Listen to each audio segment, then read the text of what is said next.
The wind that swept across Winterfell's battlements smelled of iron and pine, of hammered steel cooling on the forges and of needles crushed beneath hooves as the last of the southern banners rode in. The courtyard was a hush of new snow and older memories. Torches flared against the dusk, their flames licking upward, orange and hungry, while ravens jittered restlessly along the roof lines, their black wings beating time to an invisible pulse. Robert Baratheon dismounted in a slow, deliberate motion that belied the throb of unhealed wounds beneath his great elk-skin cloak. He drew a breath as though drinking the cold itself, tasting the north as if it were sweet wine after the acrid, dusty laughter of war.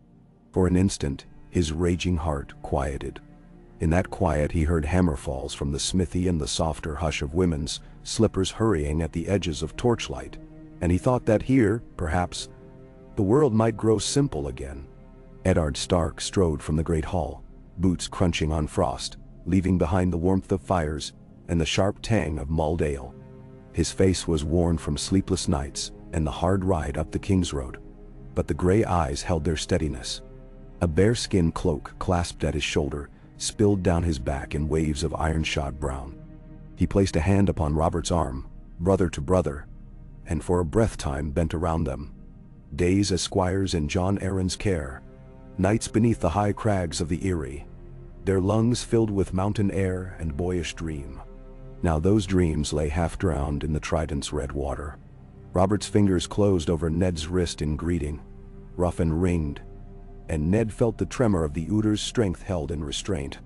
Behind the Lord of Winterfell, the door of the hall opened again.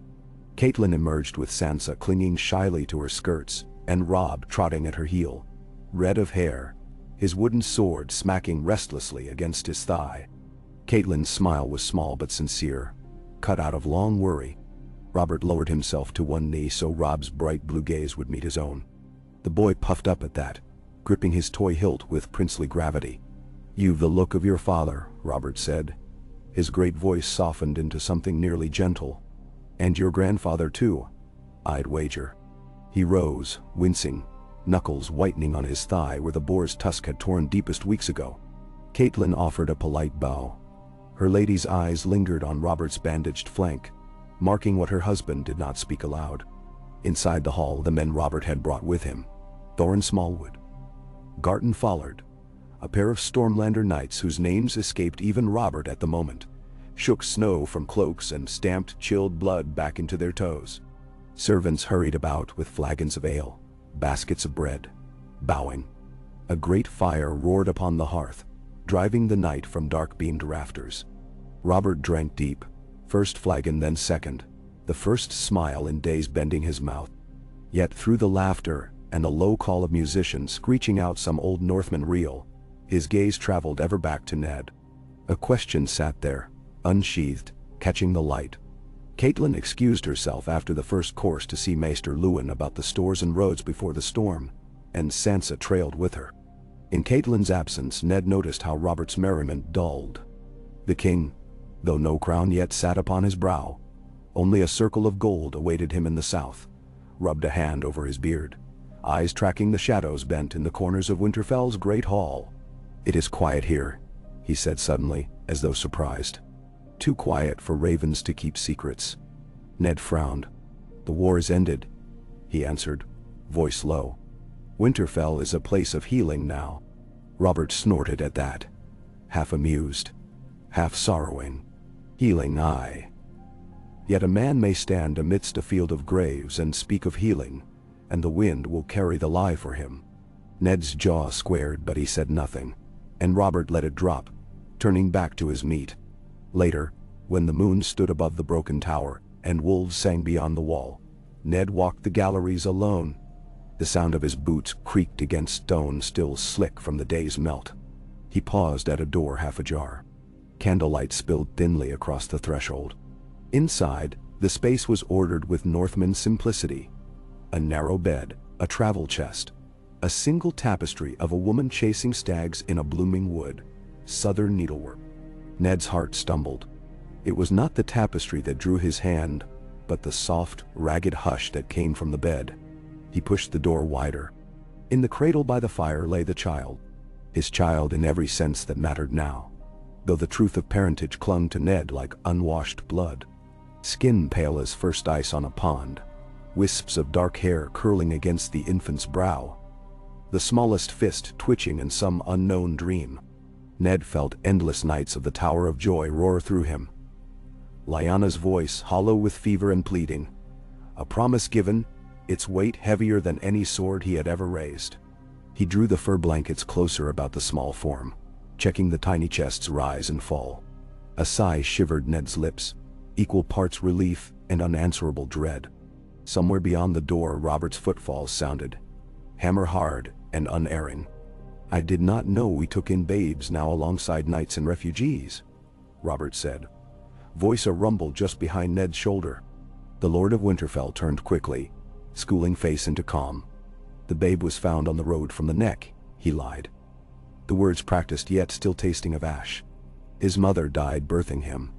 It seemed an easy kindness to shelter one more. Robert stepped into the room, stooping a bit beneath the lintel. Candlelight painted hollows beneath his eyes, turning them wolf-bright. "Kindness," he repeated softly, as though relishing the novelty of the word on his tongue. "I have not met her yet. This wet nurse you trust with a dead woman's child." "She is newcome," Ned answered. "A good woman, quiet." Robert's gaze slid to the cradle. He crossed the floor and leaned on the bedpost, breathing slow. The infant slept unfussed. Robert shifted, the oak groaning under his weight, and the child's tiny face scrunched before relaxing again. "He's a small thing," the king muttered. "Will he live the winter?" Ned's mouth felt dry. "I mean him to." He cleared his throat. "I've called him John, after John Arryn." Robert glanced up sharply then, a flash of heat kindled by a name they both revered. A fine name. Silence stretched between them. Fire popped, a spark dying on stone. Ned waited for more questions, mind racing. The child's hair too dark for a Northman foundling, fingers long like Rhaegar's, though only Ned would recall such detail. But Robert said nothing further. He merely stood, absently brushing the carved headboard with two thick fingers as though reading the grain. His eyes stayed on the babe. That night winter came harder.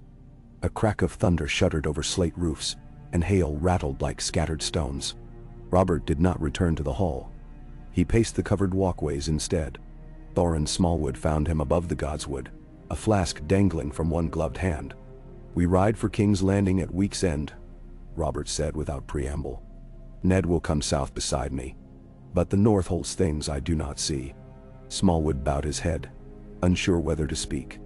Robert lifted the flask, took a pull, felt it burn, and smiled without joy. "Tell me, Thorin, have you ever looked upon something and seen it again beneath the surface, like a coin dropped in water? One face whole, the other wavered." Smallwood said only, "Not since the trident, your grace." Robert grunted, clasping the knight's shoulder before pushing past into Stormdark. Inside Ned's solar, Catelyn traced a finger along a map of the gift lands, while Lewin muttered yields and herds. She barely noticed her husband enter until the door closed gently. He looked older than Dawn's mirror had shown. A man flayed by choices invisible but deeper than blade. She started, concern rising. "Is it Robert?" "He is Robert," Ned answered wearily. "He sees too much through drink, and too little through sober eyes." He poured himself a cup of mead, but the honey sweetness failed to settle him. He told her then of the encounter by the cradle, of the lie that took shape like frost across a pond. Catelyn listened with that terrible stillness born of Tully composure. When he finished, she moved to him, palm upon his cheek. "We will guard your promise," she said, though the words carried the faintest tremor. Ned's shoulders sagged. "It is not my promise alone," he whispered. "It is the life of a child. And the love Robert bore for Lyanna may blind him, or sharpen him." Below, in the yard, the kennel master's dogs set up a sudden, frantic bawling. Garland Greenfield, riding sentry at the postern gate, swore he'd seen shapes flit between the trees. Wolves, perhaps, drawn by kitchen refuse, and the smell of blood from the butcher's block. But their eyes, he insisted, had shone red as coals. The guards laughed him down. Yet that night no man lingered long beneath the ramparts. The storm coughed snow sideways, burying the tracks of anything daring the walls. Robert watched from a tower window, the flame of a single candle outline blazing across his scar-ringed cheeks. He thought of Lyanna. Bright as moonlight on the lists, wild as the wind now shaking Winterfell's ramparts. Had she known the end toward which they all galloped? He pressed thumb and forefinger into his eyes until stars burst. In the dungeons deep beneath Winterfell, Osha, the wildling woman newly captured from beyond the wall, sat shackled. She muttered of dead things that rode in the woods, of cold breath and blue eyes. The jailer spat and told her to save her tales for the crones. Yet when he climbed from the cell stair, he found himself pausing, listening to the wind. Too many voices tonight, it seemed, carried in that bitter howl. "Come dawn," Robert insisted on seeing the godswood.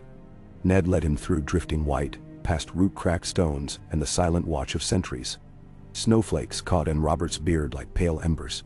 At the heart of the wood the weirwood stood, its face scarlet-stained, eyes bleeding sap. Robert stared up, lips parted.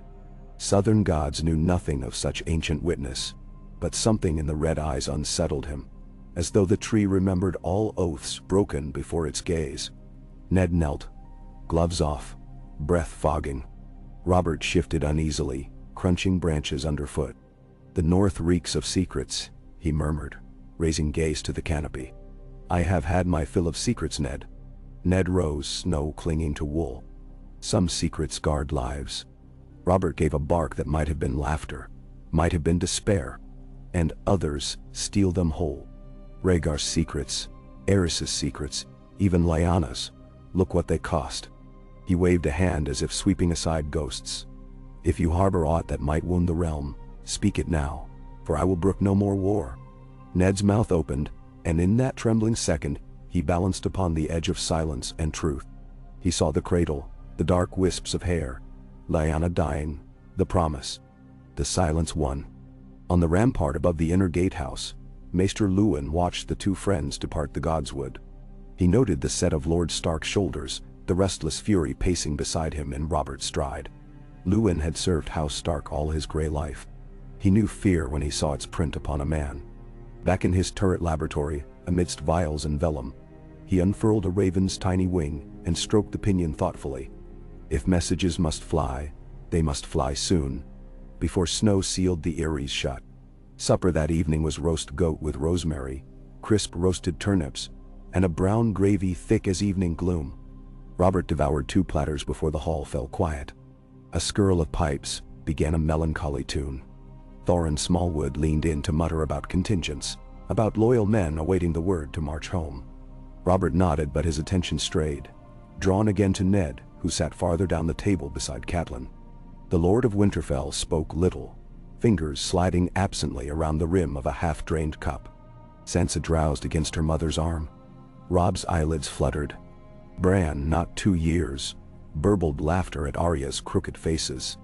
It might have been any family's feast, save that Robert could not rid himself of the memory of the babe's face and its uncanny resemblance to a line long thought extinguished. He pushed back from the table, joints protesting, and strode out into the yard. The hail had stopped. A spatter of stars peeked between racing cloud. The castle stones still gleamed wet, reflecting torchlight in mottled pools. Robert halted, staring at his own distorted image there. He knelt with effort, touching the water. It rippled wildly.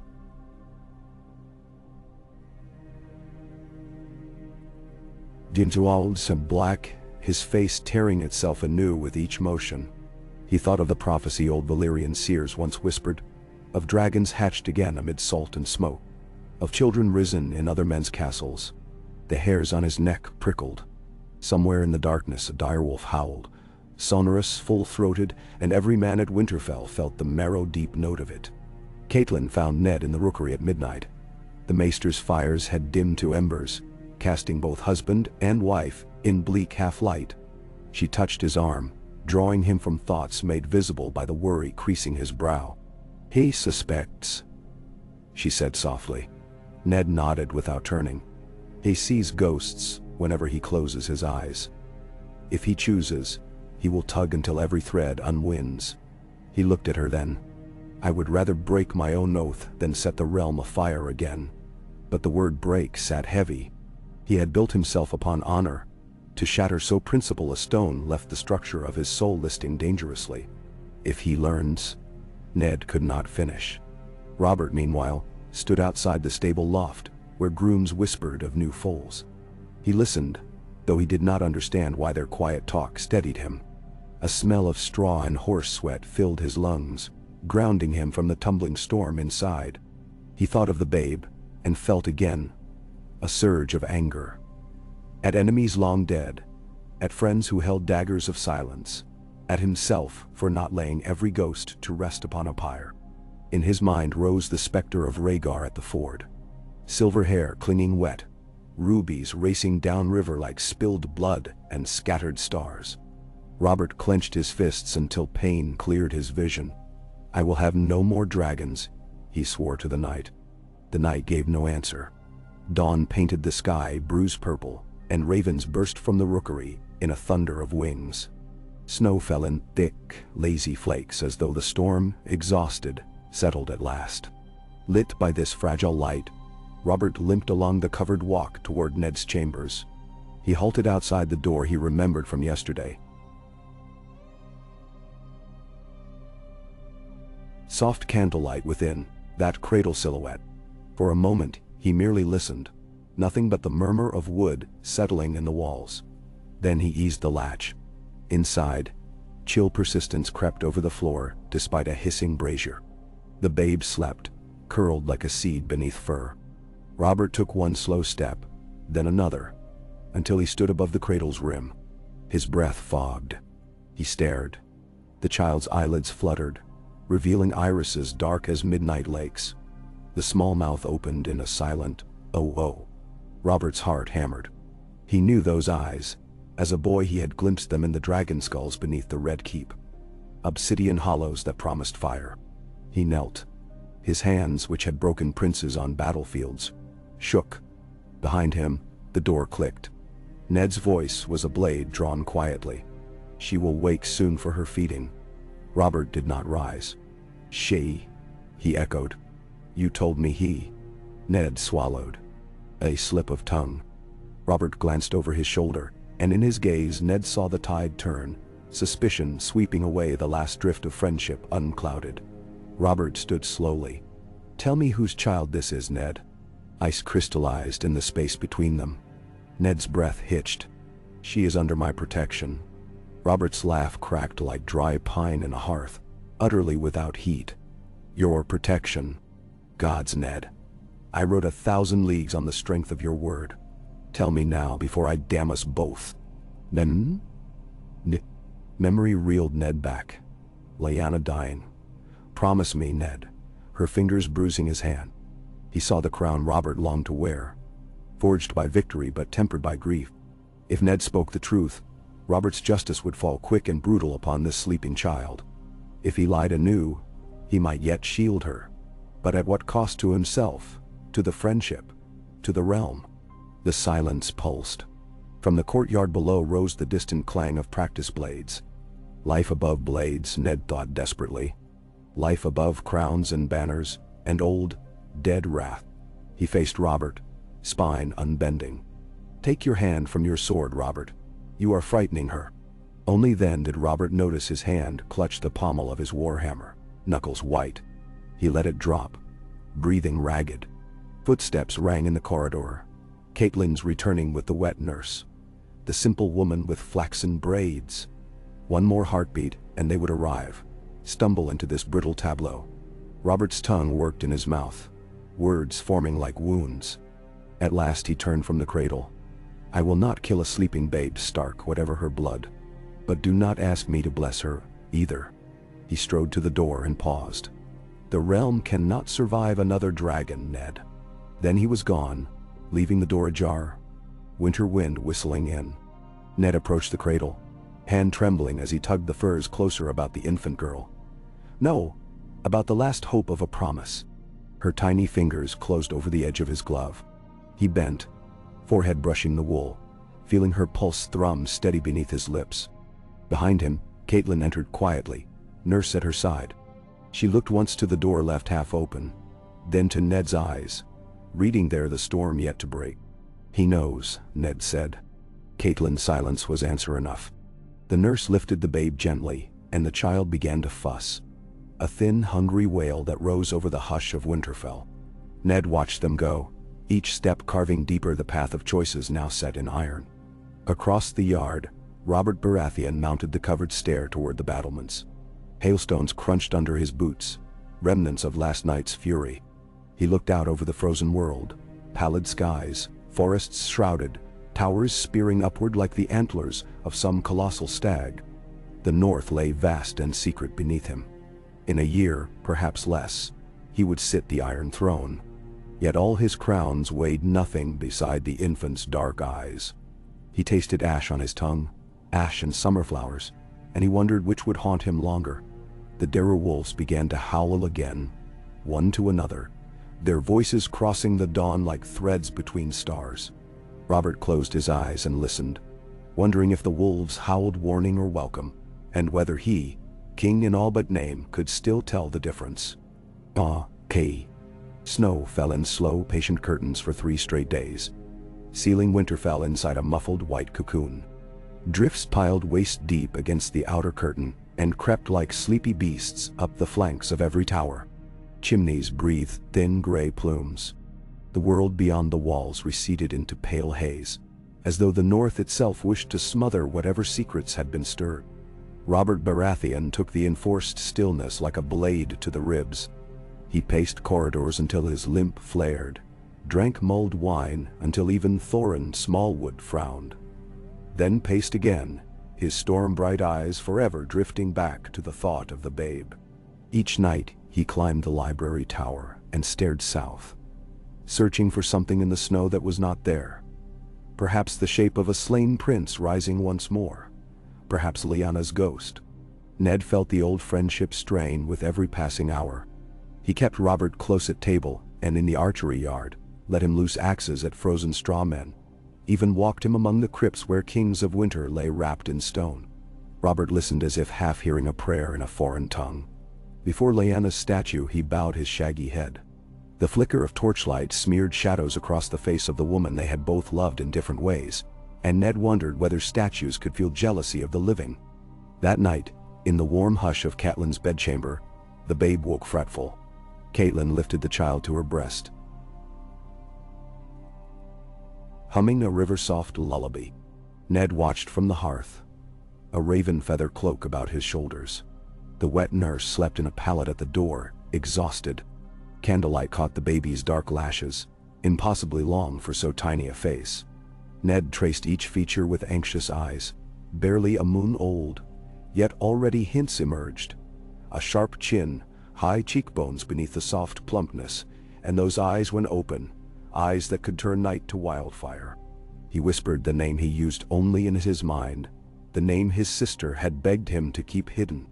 Eliadat. The syllables ghosted over the coals and were gone. Beyond the snow, Robert dreamed. Always the same dream. Lyanna's hand slipping through his fingers, a spray of brown petals on white linens, her lips mouthing words he could never catch. Then another cradle appeared, wrought of black iron, and inside a dragon curled, scales molten red. He woke each time with sweat freezing on his chest. On the third morning he sought Ned in the solar and spoke without preface. "I must know the truth before this storm breaks." Ned closed the ledger he had been pretending to read. "Some truths burn, Robert Dottie. The flame spreads. Nah, better flame than rot." Robert leaned across the table, the scent of sour wine clinging to him. "You think I cannot see my own reflection in that child's eyes? Rhaegar's get, or Rhaegar's sisters get. It matters not. They are dragon spawn all the same. Her mother was my sister," Ned said, voice raw. "Would you cut down Lyanna's flesh with your own hand?" Robert rocked back as if slapped. "Do not twist the knife, Stark. I twist nothing. I shield a life that was Lyanna's dying wish." Robert's fists curled. "And yet you lie to me, who would have bled the world dry for her." "I did lie," Ned allowed. "And I will lie 1,000 times more to keep that promise." Robert's gaze turned inward, like a man reading his own heart, and finding the ink spoiled. If the realm learns the truth, you know what will happen. Lords will whisper of queens and dragon banners. Old loyalties will flare to life. Then let the realm never learn. Secrets do not bury themselves, Robert muttered. But he spoke no further threat. Outside, the snowlight brightened, and the first ravens of the storm's end arrived, black smears upon a leaden sky. Maester Lewin loosed birds to every bannerman, messages of roads impassable, grain measures, and the king's presence. Ravens flew too for the Erie, for River Run, even for Old Town where the conclave counted seasons. Ned's words were careful, yet each letter felt a stone on a scale that already tipped into peril. On the fourth day the sun broke through at noon. Children shrieked across the bailey, pelting one another with icy missiles, while stable boys waded through drifts to free ponies half buried. Robert stood atop the inner gatehouse, his shadow long upon the clean snow. Beside him, Thorin Smallwood wrapped a crimson cloak tight. "The road south will be mud and melted sludge once the top crust softens," Thorin said. "Give it 2 days to harden again." Robert grunted acknowledgement but did not shift his gaze from the whiteness. "When we ride, Thorin, we ride swiftly. And we do not speak of what we saw in Winterfell." Smallwood frowned. "Your Grace?" Robert's jaw flexed. "If tongues wag about babes and bloodlines, we'll have swords unsheathed ere we reach Moat Cailin. I want peace, for 1 season at least." Smallwood bowed. Peace had never been Robert's preferred armor, but the Stormlander knew better than to argue. Still, as he descended, he wondered if the king meant to break that peace himself. Word of the king's unease drifted like smoke through corridors. Gossip speculated. A northern illness, a woman in secret, a falling out with Stark over grain tariffs. No one guessed the truth, but Catelyn felt eyes upon every step she took with the babe in arms. She kept the child close now, seldom trusting even the wet nurse. One dawn she woke to find the nurse at the window, murmuring a song in High Valyrian over the swaddled infant. At Catelyn's gasp the woman whirled, cheeks white as new parchment. "Old lullaby, my lady," she stammered. The excuse rang hollow.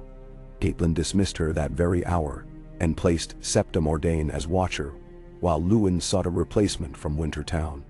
The Septa had little experience with infants, but her presence calmed Catelyn. No secret language would pass those prudish lips. Arya alone remained oblivious. She prowled halls with Nymeria's shedding fur, sewn into her cloak, wooden sword forever flicking at invisible foes. One afternoon she cornered the king outside the armory and demanded to see his warhammer.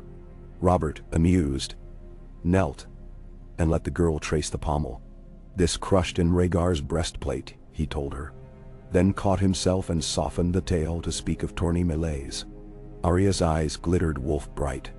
"Someday I'll wield needle and carve my name in every knight's shield," she boasted. Robert laughed, a sound with real warmth. "Mind you aim for the seams in armor. Steel's made to turn aside blows that strike square." Arya considered. "Needle's too quick for armor seams." "Then learn to dance around the steel," Robert said, ruffling her hair. She darted off. Robert watched her go, a pang twisting beneath the old scar. Children of wolves and stags, he thought, running free while the realm weeps for its lost lions and dragons. That evening Ned found his friend half drunk in the great hall, hearth glare washing Robert's features crimson. The king beckoned. "Sit. There's a tale clawing my entrails." Ned sighed and sat. Robert downed half a horn. "I keep seeing Rhaegar's face, Ned. Do you know, at the Trident I never paused to look properly? Just the rubies bursting. Now his eyes haunt me, and I never even saw them." "Ghosts grow where guilt goes," Ned murmured. "I killed a prince, but I never meant to kill children." Robert's fingers tightened around the horn until mead trickled between them. "Yet, kill them I did the moment I rode to war. Ilias babes, and now a babe lies under your roof, sprung from that same cursed tree." He wiped mead from his beard. "Will killing her make the dream stop? I doubt it. But sparing her may bring war anew." "Not if she stays hidden," Ned insisted. Robert shook his head. "How long can you cage a dragon, old friend? One day it will breathe." Ned reached across the bench and gripped Robert's wrist. When that day comes, let me stand responsible. By then, I may shape her heart, as I could never shape the Mad King's. Bah. Robert searched Ned's face, saw only stubborn northern stone. You ask too much. I ask you to trust the boy you called brother. Robert's shoulders sagged. I will trust you, Ned. One last time. He stood and staggered toward the stair, leaving Horn and half his courage behind. The snow melted to slush in the courtyards and froze again overnight, forging treacherous glassy sheets. Men labored to clear the King's Road, hacking at drifts. Robert ordered his train to ready for departure on the 6th dawn. Gifts were exchanged in the yard. Northmen's silver worked into a brooch for Cersei, strings of jet for the Princess Myrcella, a fine direwolf pelt presented to Renly. Robert accepted Ned's offering of a heart tree carving meant to serve as a keepsake against southern heat. He embraced Catelyn and whispered, "Thanks for her hospitality." Yet his hand lingered a heartbeat longer on her elbow. An unspoken plea she did not understand until later. The king's party filed out through the Hunter's Gate in dull light, hooves slogging through black slush. Robert looked back once, a silhouette atop a massive destrier, cloak snapping. Ned raised a gloved hand in farewell.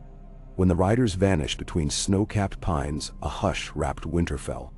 Ned felt both relief and dread mingle like twin threads. 3 days later, a raven arrived from Moat Cailin. The king's party had crossed the neck without mishap.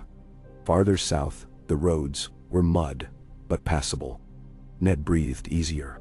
He kissed each child goodnight, lingered longest by the cradle.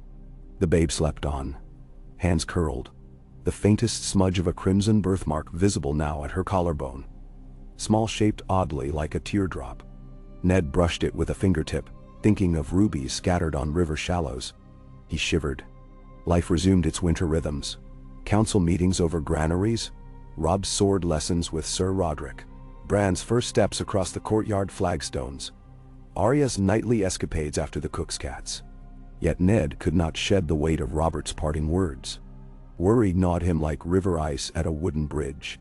He set more watchmen at the rookery. He rode the perimeter himself, scanning woods for strange banners. Wolf tracks he saw in plenty, and once the print of a bear. Nothing more. In King's Landing, rumors burgeoned like flies on spilled wine. The Hand's tourney victories vanished beneath fresh gossip of the new king's dark moods. Varys the spider gathered each whisper and spun them into a tapestry Cersei pored over by candlelight. My husband broods, she told her twin, voice edged with contempt. He speaks of mistakes, of innocent blood. I fear he means to unmake our hold. Jaime lounged carelessly, but his eyes sharpened. A troubled Robert is dangerous. For everyone. He suggested diversions. Hunts, feasts, bodies in silken sheets. Cersei agreed to try all, yet she sensed something deeper gnawed Robert than simple melancholia. Varys added another strand. The king had ridden half a day off the King's Road near Castle Serwyn to visit a sept. Witnesses claimed he spent an hour within before emerging ashen-faced. Cersei scoffed. Septists were no threat. But when the Grand Maester heard and paled, insisting the sept in question housed the bones of a Targaryen bastard long dead. Cersei felt a chill. Her children descended from lions and stag. No room for dragons. In the Red Keep's highest tower, Robert nursed his secrets. He wrote letters, then burned them, drank until he retched, then drank again. At night, he dreamed the babe aflame in his arms, her screams turning to dragon shrieks. He woke shouting and ordered the city guard doubled outside his chambers, as though steel might keep nightmares at bay. Word filtered back north that the king planned a summer progress to Dragonstone, to seat Stannis properly and inspect the old fortress. Ned understood the unspoken reason. Robert would scour the island for any Targaryen relic that stirred longing in hearts too young to recall the Mad King's fires. The babe at Winterfell became Ned's constant prayer. One frostbright morning, Catelyn discovered a painted wooden egg in Sansa's box of treasures. Deep green with a wash of pearly white scales. It felt strangely warm. Sansa swore she found it abandoned in the Godswood. Catelyn carried it at once to Luwin. The maester examined the egg beneath a mote-swarmed shaft of light. Merely clever joinery, he declared. Yet Ned noted the hesitation in Luwin's careful scholar's eyes. The egg disappeared into the library vault by sundown. That night Ned dreamed of a clutch of eggs beneath the weirwood roots, pulsing with distant thunder. As spring fought toward Winterfell, the babe grew. Her hair came in full and black, soft as sable. Her eyes opened wide and wondered at everything, as though each flicker of shadow made a fresh universe. Robb adored her, seating the tiny bundle upon his lap to recite from the seven-pointed star, though he stumbled over each archaic phrase. Arya tried to coax the babe's fingers around a carved direwolf and cackled whenever the child cooed. Even Septa Mordane's stern mouth thawed watching the smiles. But there were harder moments. Abrupt bouts of fever that left the child gasping, fits when no milk would soothe her. Maester Luwin brewed poppy water too strong for one so small, yet without it the wails shook tapestries from hooks. In the throes of fever, the babe's eyes seemed almost violet. Ned carried her then, pacing the halls, whispering songs his mother once sang of snow harps and water horses. He feared each gasp might be the last. On a chilly dusk, Garland Greenfield spied 3 riders on the horizon while patrolling the western march. Their cloaks bore no crest. They vanished into dusk when hailed. Next day fresh prints circled the holdfast. Ned dispatched Sir Roderick with 20 men to sweep the woods. They returned with nothing. That night wolves howled so near the walls, the kennel hounds cowered, tails tucked. Far to the south in the Reach, Lord Paxter Redwine received a raven sealed with stag and lion. The message summoned him and his fleet to King's Landing by midsummer. Paxter wondered at the haste. Summer gales could founder even sturdy wine traders rounding Dorne, but royal summons offered no refusal. Behind his wine-sweet smile lay curiosity. Rumors had reached Arbor Grapes that Robert planned a grand new crusade across the Sea of Dorne to Essos. Hunting for dragon heirs rumored alive among the free cities.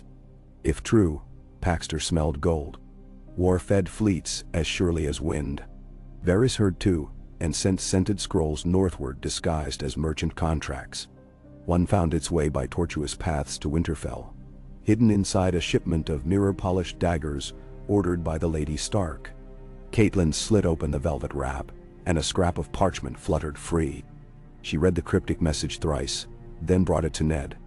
The note spoke of nets being cast, of loyal fish swimming close to the king, of fires rekindled in old hearths. No mention of the babe, yet menace thrummed in every oblique phrase. Luwin suggested burning it. Ned agreed, but memory kept the words alive. The summer festivals neared. Winterfell prepared harvest fairs and lordly hunts. Under this veneer of song and mead, Ned wove tighter protections around the child. He assigned Jory Castle to command a new watch that answered only to him. Jory picked men whose loyalty ran deep. Hallis Mullen, Varley the smith's nephew, red-haired Pat from the mountain villages. They drilled by night in the empty training yard, blades flashing in moonlight. Catelyn said little yet approved with a nod each time another layer rapped about their secret. Still, secrets bled. Thorin Smallwood, upon reaching Storm's End, told Lord Stannis that the king wrestled with dragon dreams after wintering in the north. Stannis parsed each syllable, mind ticking like a cinder clock. He sent Davos to gather news from Braavos, from Lys, from even far Asshai.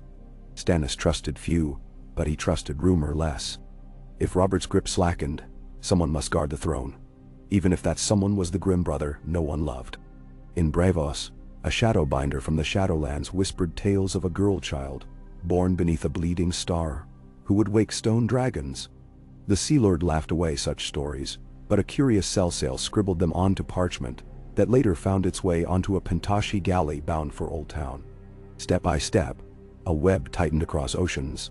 Back at Winterfell, spring's first thunderstorm rolled in from the sea. Lightning shattered a pine in the wolfswood, and the resulting fire danced high and strange in the rain.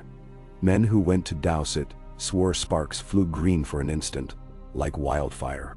When they dragged the charred trunk to the holdfast for chopping, shapes were found carved beneath the bark. Spirals and dragons intertwined, burnt unreadable. Some said children of the forest made such marks. Others blamed Northman cults. Ned told them to toss the wood into the black pond beyond the weirwood. The babe turned 1 year. Catelyn insisted on a quiet name day feast. Spiced cakes, a single candle, no visitors.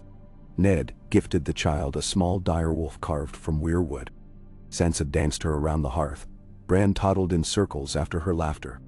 That night, however, the child woke screaming. When Mordain lifted her from the cradle, she recoiled. Heat rolled off the babe like forge fire. Skin blazing. The tiny birthmark at her throat glowing faint crimson. Ned ran for snow to cool her. The moment melted flakes touched skin, the glow dimmed.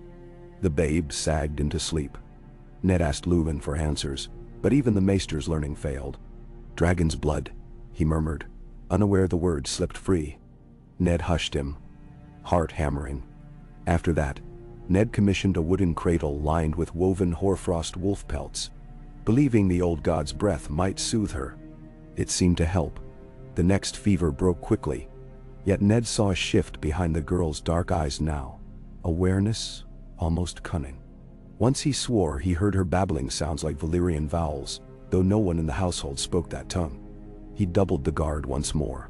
Word of tournaments and royal progresses arrived with the summer ravens.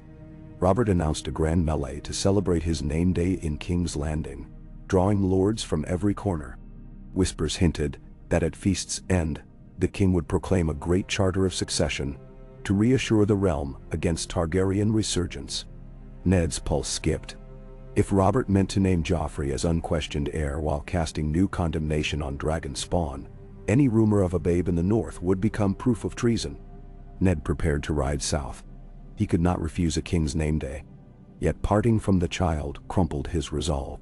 He contemplated bringing her, disguised among the household. But the journey teemed with spies. Catelyn argued passionately for keeping her hidden at Winterfell. Fewer eyes, loyal men, the ancient walls. Ned yielded but left orders that at the first sign of trouble the babe, Mordain and Jory's hand-picked guard, would flee east to White Harbor. Thence by ship to Sisterton and the Fingers, lands Jon Arryn once called home, where Ned still had allies. On the eve of departure, Ned visited the crypts alone. He knelt before Lyanna's stone likeness. "I kept her safe this far, sweet sister," he said. "Yet the danger closes. Help me be the father my honor forbids, and the uncle my heart needs." A chill unseen draft fluttered the torch. Ned fancied the carved lips parted, almost smiling. Dawn sent Ned, Catelyn, and a column of stark horse south along the King's Road. Robb rode beside his father, proud and vigilant. Theon Greyjoy cracked jokes about river maidens, until silent glances hushed him. Behind, at the window of the solar, the babe watched them leave. Septa Mordain held her. In the infant's dark eyes sparkles of light seemed to swirl, reflections from a sun she had never seen outside Winterfell's walls. Shortly after the column vanished, a hooded rider knocked at the hunter's gate, claiming urgent letters from White Harbor. The guard admitted him to the courtyard. As he dismounted, his cloak slipped and Sir Roderick, overseeing drills, glimpsed pale hair the color of new straw. The rider moved with a sellsword's fluidity. Letters delivered, he asked politely for water and a warm meal. Roderick assigned a lad to watch him. That night, the rider vanished, as did 3 stable horses, 2 sacks of barley, and a bundled bundle scarcely large enough to be a saddle roll. Only at dawn did Mordain discover the empty cradle, fur lining scattered like shed leaves. Panic tore through Winterfell. Roderick marshaled riders, set hounds on faint tracks. Catelyn received the raven halfway to Moat Cailin.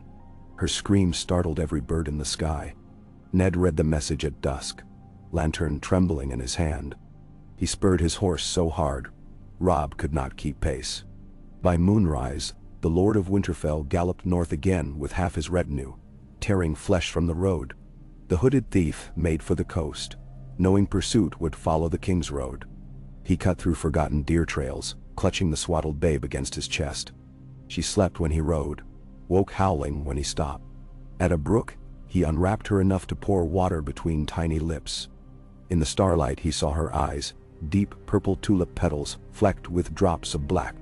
He muttered a prayer to no gods. By the time dawn pinked the east, he reached an old smuggler's dock where a single-masted cog waited, sail painted dull brown. The captain greeted him in the coarse valor of Lys. Silver changed hands. The thief eased the child into a hammock below deck. As the cog slid seaward, the babe's birthmark glimmered beneath linen. One heartbeat, then gone.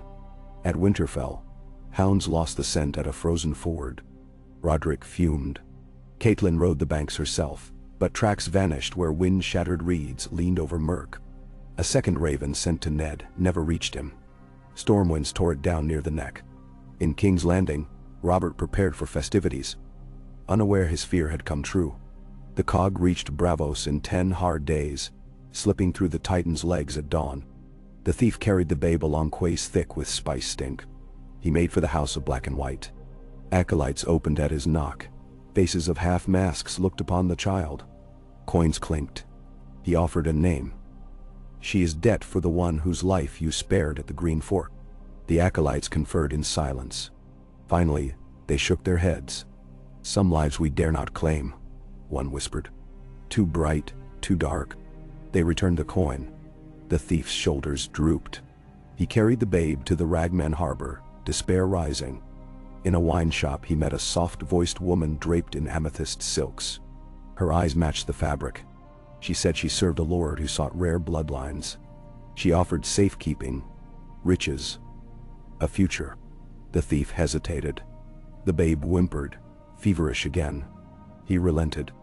They rode in a covered palanquin to a dusky palace with walls of porphyry. Inside, candles smoked yellow.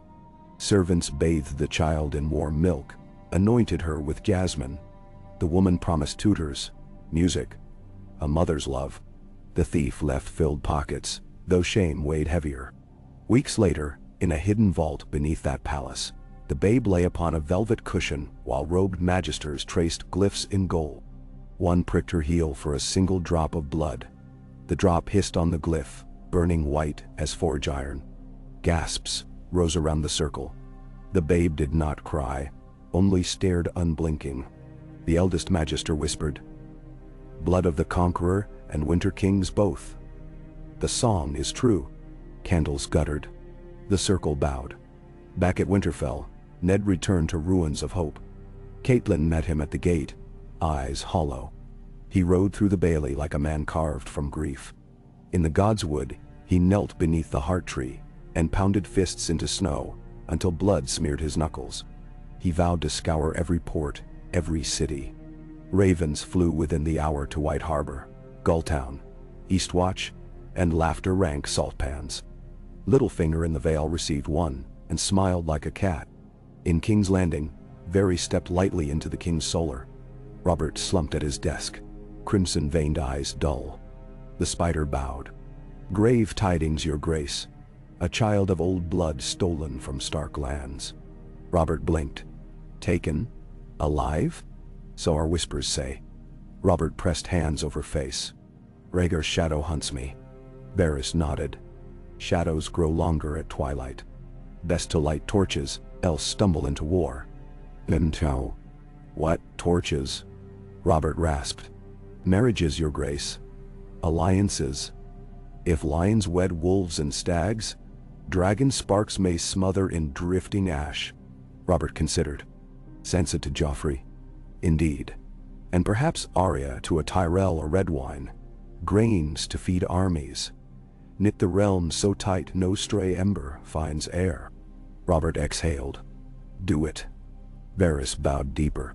"As you command, the realm obeys." Across the narrow sea, Illyrio Mopatis sampled a grape and smiled at news received by exotic courier. "A dragon seed sprouts," he mused, stroking beard. "The Khal may ride sooner than planned." He penned a scroll for an exiled prince pale of hair and hot of temper. Soon another wedding would stir the east. Ned Stark roamed every hall like a restless wraith. He blamed himself, cursed his secrecy, his honor, his love. Catelyn wore grief in quieter shades, cold eyes, clipped words, relentless order. Bran regressed, clinging to Maester Luwin's robes. Rickon screamed for the sister he barely remembered. Robb trained with sword until wrists bled. Arya disappeared whole days into the woods, returning with scratches and fiercer scowls. One twilight, a stranger arrived astride a speckled mare. "Cloak of gray feathers?" he asked audience with Lord Stark. In the solar, the man removed his hood. White hair fell to shoulders, yet his face was youthful. His eyes were churning seas, neither blue nor green. "I come from the Isle of Faces," he said. "The trees saw the child's theft. They bid me guide you." Ned's last thread of skepticism snapped. He gathered steel, sent word to assemble a small trusted band. The stranger led them south along forgotten marsh tracks, where reeds whispered names older than kingdoms. Meanwhile the babe, some named her Rhaenys Reborn, some Ali's Rivers Come Again, thrived behind silk drapes. Tutors taught her coos and claps. Minstrels played Valyrian tunes. At night, the soft-voiced woman, who called herself Quaithe, painted glyphs on the nursery walls with a brush dipped in ghost fire. The symbols glowed faintly moon-white, fading by dawn. When the babe laughed, the glyphs brightened an instant, as though answering. In dreams she walked burning halls, her tiny feet unscorched. A headed shadow loomed, one head a dire wolf, one a crowned stag, one a yawning skull. She stretched stubby arms, and the heads folded into one, eyes lighting red gold. The realms of men churned. Lords jockeyed for betrothals Robert might decree. The Vale raised levies to parade before the king in honor of Jon Arryn's memory. The riverlands felt unsettling tremors. Small folk vanished, fires consumed outlying barns, tales of winged monsters darted around hearths. Catelyn's brother Edmure scoffed until he rode to investigate and found fields peeled of topsoil, traced with spirals of fused earth. Maesters argued lightning. Septons declared it an omen. By harvest, Ned's search reached Braavos.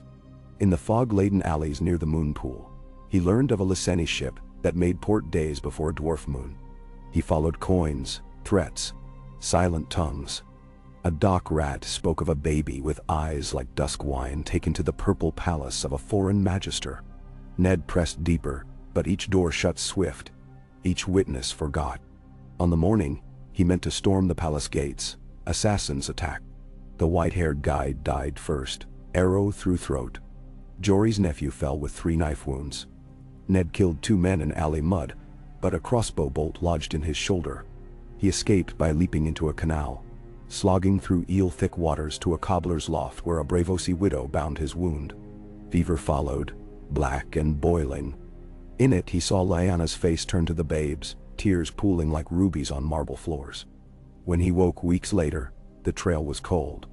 Ships bearing the Magister's sigil had set sail for uncertain ports. Jory found hints in whorehouse murmurs. Karth, Meereen, maybe Yeti far to the east. Ned realized the world had grown vast. The babe a single mote upon wind too wide to track. He returned to Winterfell with grief carved deeper but resolve tempered harder. Bran greeted him upon sturdy legs. Robb clasped arms as a man grown. Catelyn's kiss tasted of salt tears yet also iron. Ned gathered his household. "The storm moves with us now," he told them. "We cannot run from it, only prepare. The babe's fate is woven into ours, into the realms. We guard her memory even bereft of her presence." Summer waned. Yellow leaves spiraled from the godswood canopy. Robert's charter passed with cheers, yet the king drank more heavily. Cersei plotted matches. Renly charmed courtiers. Stannis brooded on Dragonstone windswept parapets, counting ships and sins. In distant Vase Dothrak, a silver-haired exiled princess dreamed of a child of ice and fire who would share her sky-born throne. She asked the crones if such a child existed. They whispered of stolen dawn blood. Winterfell's ravens began returning one by one, feathers ruffled, eyes wild, as if they'd flown through eldritch storms. They carried no scrolls, only broken threads of wax like seals torn off mid-flight. Maester Luwin studied them and found nothing. Yet at night, he heard them call a single word over and over. Valar. He asked Ned if he knew the tongue. Ned shook his head. The first snows of the new year settled early. Ned stood atop the battlements. He gazed at gray skies, listening to the hush that heralded winter's claim. Somewhere beyond that white horizon, a little girl carried blood that might melt cities or save them. Ned set his jaw. "I will find you," he swore to the falling snow. "If it takes my last breath." Below in the yard, Arya danced with Needle, feet light, the whole world a blur save the point of her blade. Each thrust stitched courage into the frozen air. Somewhere, a babe's laughter echoed faint as memory, and the snowflakes seemed to shimmer hotter where it touched. Aika. The frost that clung to the battlements of Winterfell began to melt again under a weak sun, yet in Ned Stark's heart the cold only deepened. Word from his agents scattered across the northern ports had arrived at dawn. No ship matching the thief's cog had ever berthed at Sisterton, nor at White Harbor, yet sailors spoke of a brown-sailed vessel running before an early gale to the narrow sea, far faster than any trading galley dared. The sea itself seemed to conspire, clearing a path southeast just long enough for one bold captain, then slamming shut with storms that wrecked slow pursuers against the fingers. When the waves stilled at last, the brown sail was gone as though swallowed whole. Weeks later, a weather-beaten petty captain from Marsh sold Ned the name of a Lyseni corsair lord, who purchased 6 barrels of arbor, pale gold and a single bundle, no larger than a sailor's chest off the coast of the Stepstones. The captain's tongue unlocked only after Caitlin pressed a purse of silver stags into his hand, and even then he spoke as if the sea itself might overhear.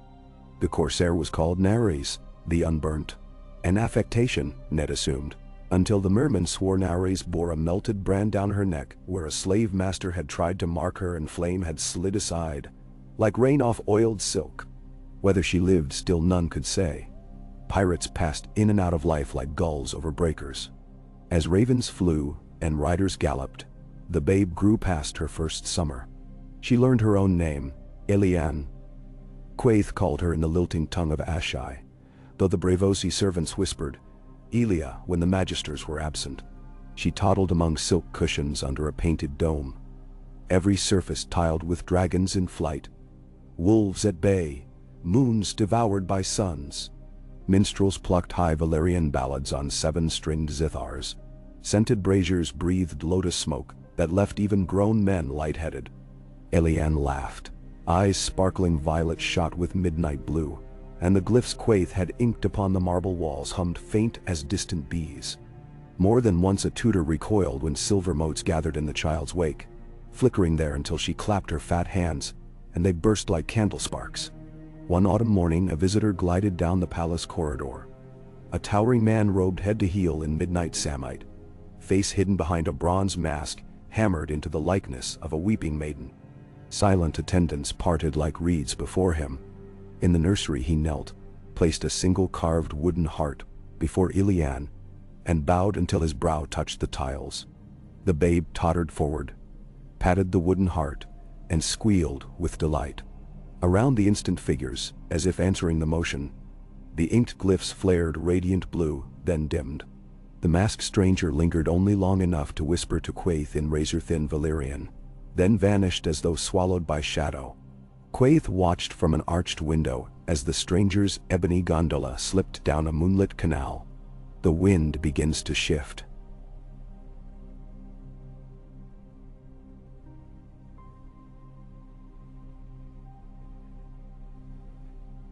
When it changes at last, no lock of iron will keep her safe. She pressed her palm to the rough stone sill and felt the masonry shiver. Better she learn before the storm, else be broken by it. Far away, on the windy promontory of Dragonstone, Lord Stannis Baratheon stood with Davos Seaworth upon the parapet of Sea Dragon Tower. Gulls wheeled, screaming. Below, spray dashed white against black basalt. Stannis' face was carved flint. "My brother has become his own drowned god," he said without humor. "He drinks deeper each week. If he does not drown in wine soon, the lions will smother him in their silks." He looked westward, as though he could glimpse Winterfell beyond gray horizon. And Ned Stark hunts a phantom that may yet bring dragons back to the world. Better he put a knife in that babe before the Red Priests set her crown for her. Davos swallowed. Lord Stark follows honor, my lord. Honor has toppled more thrones than treachery. Stannis answered. Yet mark me. If a single dragon lives, the realm stands upon rotten planks. He turned. Have you the lists?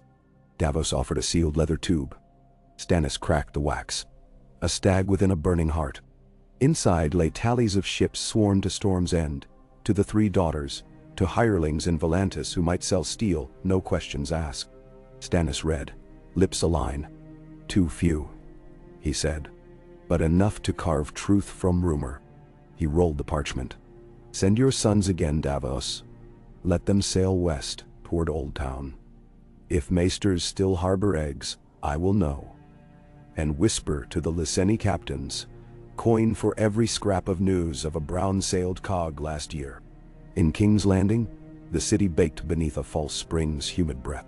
Robert Baratheon sat slumped on the Iron Throne, crown askew, leather jerkin creaking as he struggled to keep wakefulness. Petitions blurred. Cersei watched from the foot of the throne, emerald eyes cold. Varys stepped from the shadows to hum low counsel, and little by little the king's decrees wound tighter around the Lannister purse. Riverland's tolls were raised, Reach harvest wagons rerouted, and gold from Casterly Rock flowed toward Hyresward's rumored massing in the stepstones. Robert signed each writ with a flourish that trembled slightly more every moon. When Ned's letter arrived, ink smeared from sea voyage, edges singed by some mishap, Robert read it twice, then crumpled it. He hunts shadows, Robert growled over a fresh flagon. Let him. I have fouler beasts at hand. He meant the whispers of Varys, sellswords on Blackwater barges, Dorne stirring again, and Stannis recruiting smiths to cast God knows what in Dragonstone's hot heart. Cersei found the crumpled letter.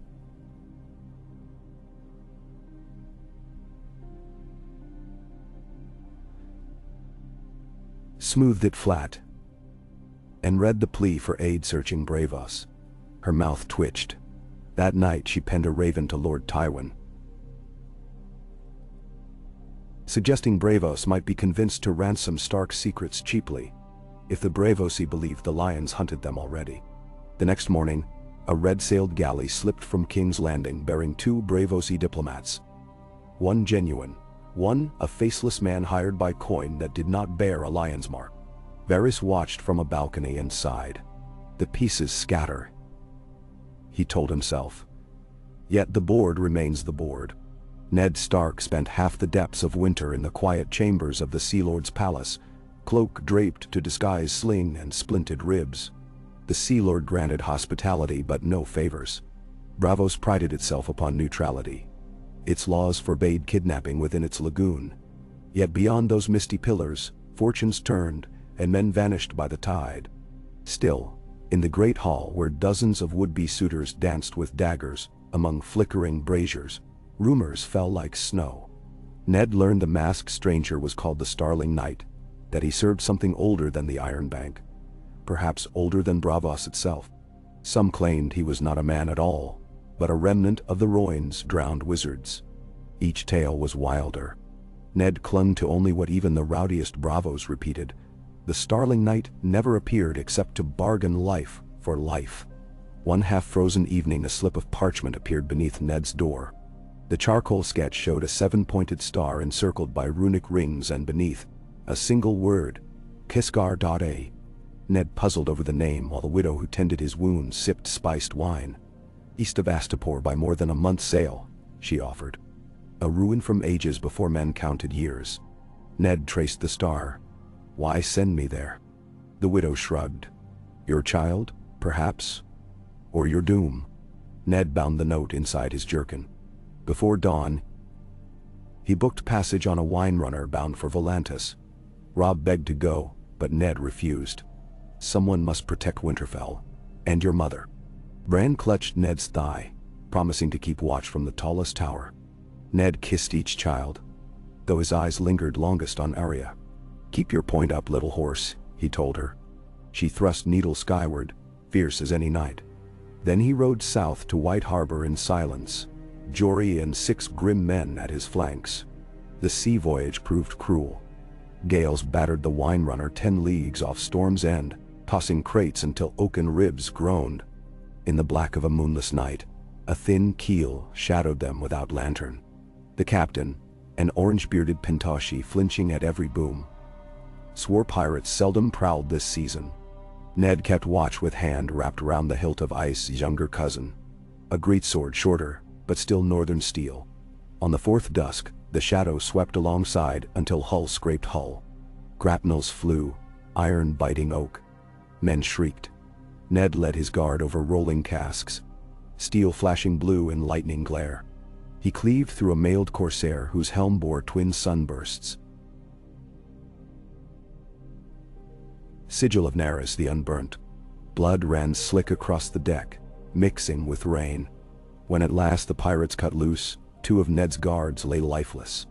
The wine runner limped into the Lyseni roadstead days later, sails in ragged strips. There Ned learned Nares had died, poisoned by a Taroshi courtesan weeks earlier. Her fleet shattered. Cell sails fled under new colors. Yet one rumor pricked Ned sharper than any blade. Nares had recently ransomed a noble infant to Magisters of Bravos for the price of 6 barrels and a promise written in blood.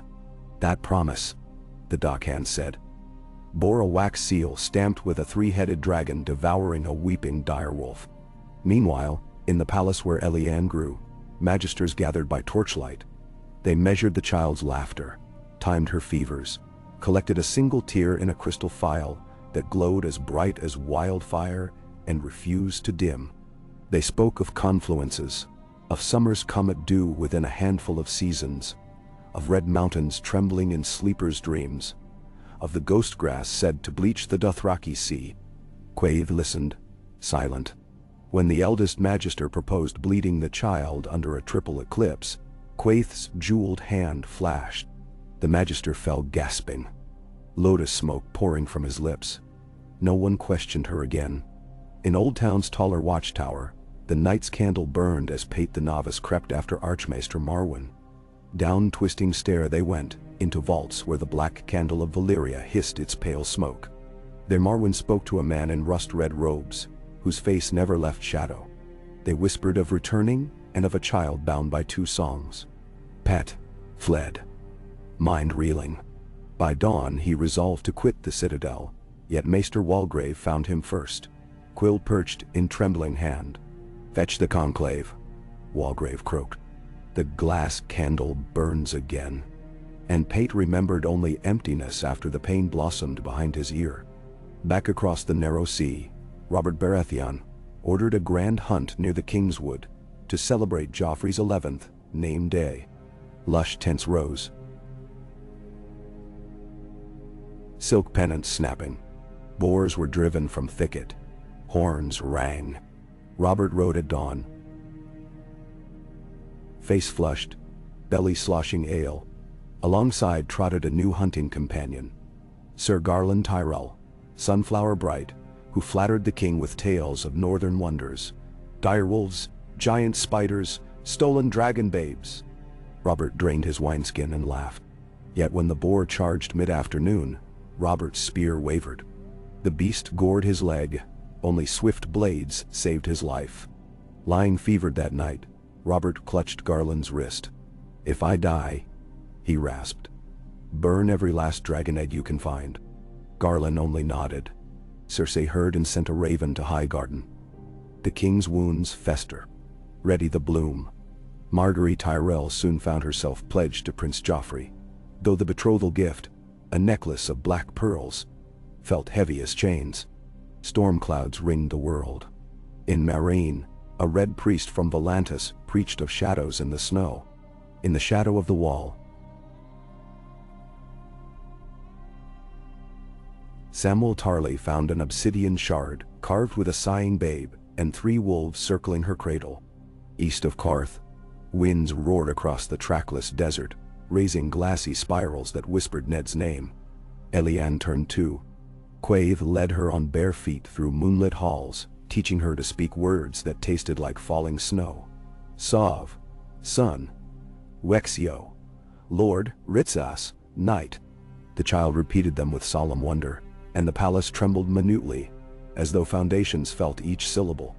One night, the masked starling knight returned, a slender blade chained to his wrist. He sat on a cushion beside Elianne, mask gleaming, and from a pouch he spilled tiny bones, polished and rund. He chanted in a tongue older than dragons. Patterns formed: wolf skull wolf stag, stag wolf dragon. Finally, bones settled into single formation. Wolf over stag beneath dragon devouring sun. Silence swallowed the room. Quaithe traced the pattern with fingertip. Time draws its net, she whispered.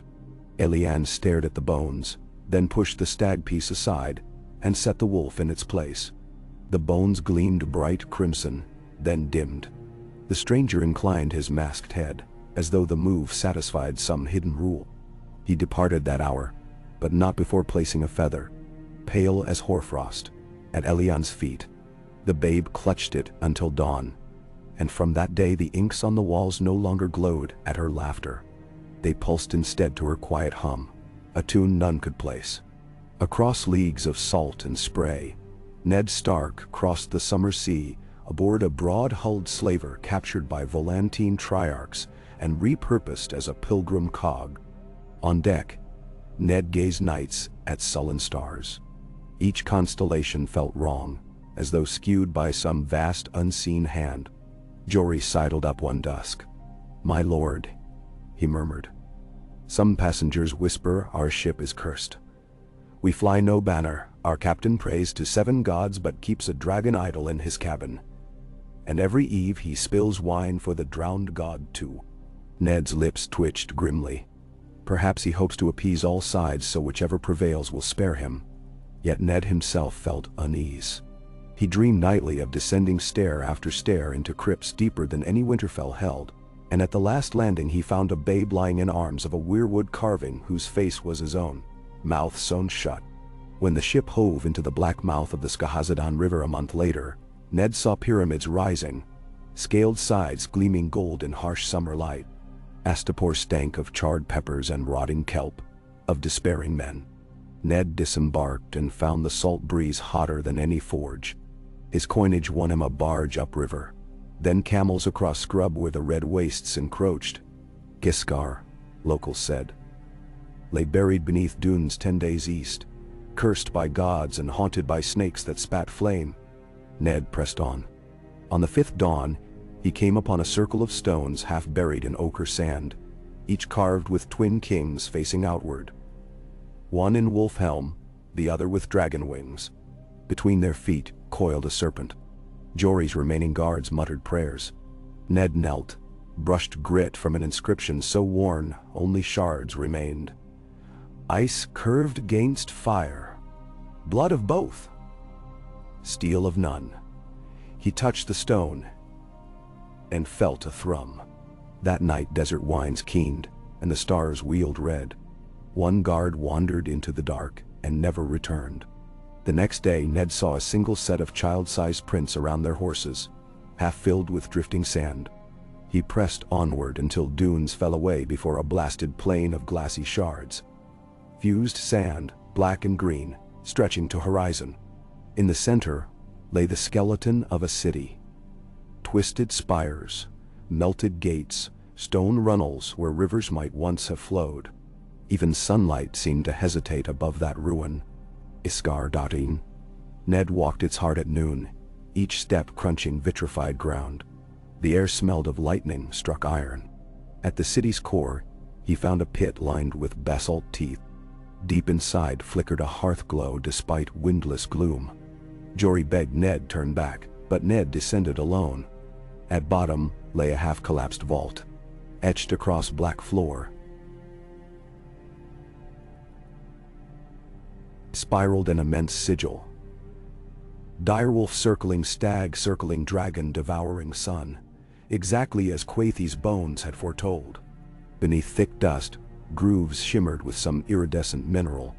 At each cardinal point stood pedestals toppled long ago. One still cradled shards of eggshell, pale as moonlight, edges sharp as razors, though untold centuries old. Ned recognized the pattern on those shards. Scales overlapping in a familiar starburst. He took one piece and pricked his thumb on it. Blood welled, pattered into the groove. The pit trembled. Wind whistled up the shaft. Ned staggered back. Echoes thundered. "Promise me, Ned." Ice stirred in his veins. He fled, clutching shard and dread alike. Outside, the sky boiled with bruised dark clouds, though no storm had threatened. Jory's guards packed camp in haste. They galloped west, leaving Hiskar's ruin to wind and memory. In Bravos, Quaithy's moon-pale eyes half closed, as if she heard some far call. She walked the polished balcony and unlatched a silver cage. A small owl soared into dusk, arrowing west. To Elianne she said only, "The shadow of your winter grows long, little star." The owl reached the Sea Lord's palace in a fortnight, dropping a letter onto the knee of the Bravosi envoy who schemed with the Lannister coin. The letter writhed with green ink that evaporated after reading, leaving no trace save terror on the envoy's face. He packed bags that hour, but before dawn the Titan's bells tolled. The envoy's body floated in the lagoon, mask of gold hammered over features, mouth sealed with lead. The Bravosi called it vengeance of the drowned god. Varys called it a warning. Cersei called for more wine. Ned sailed back toward Volantis, haunted by the glass city and by a fever that would not break. The shard buzzed in his pouch like a nest of hornets. Each night dream voices urged him cast it into sea, yet he kept it. On deck, one moonlit watch, he held it beneath stars. The shard shimmered, and within its thin green mirror he saw Winterfell aflame, Direwolves howling as a dragon's shadow swept over.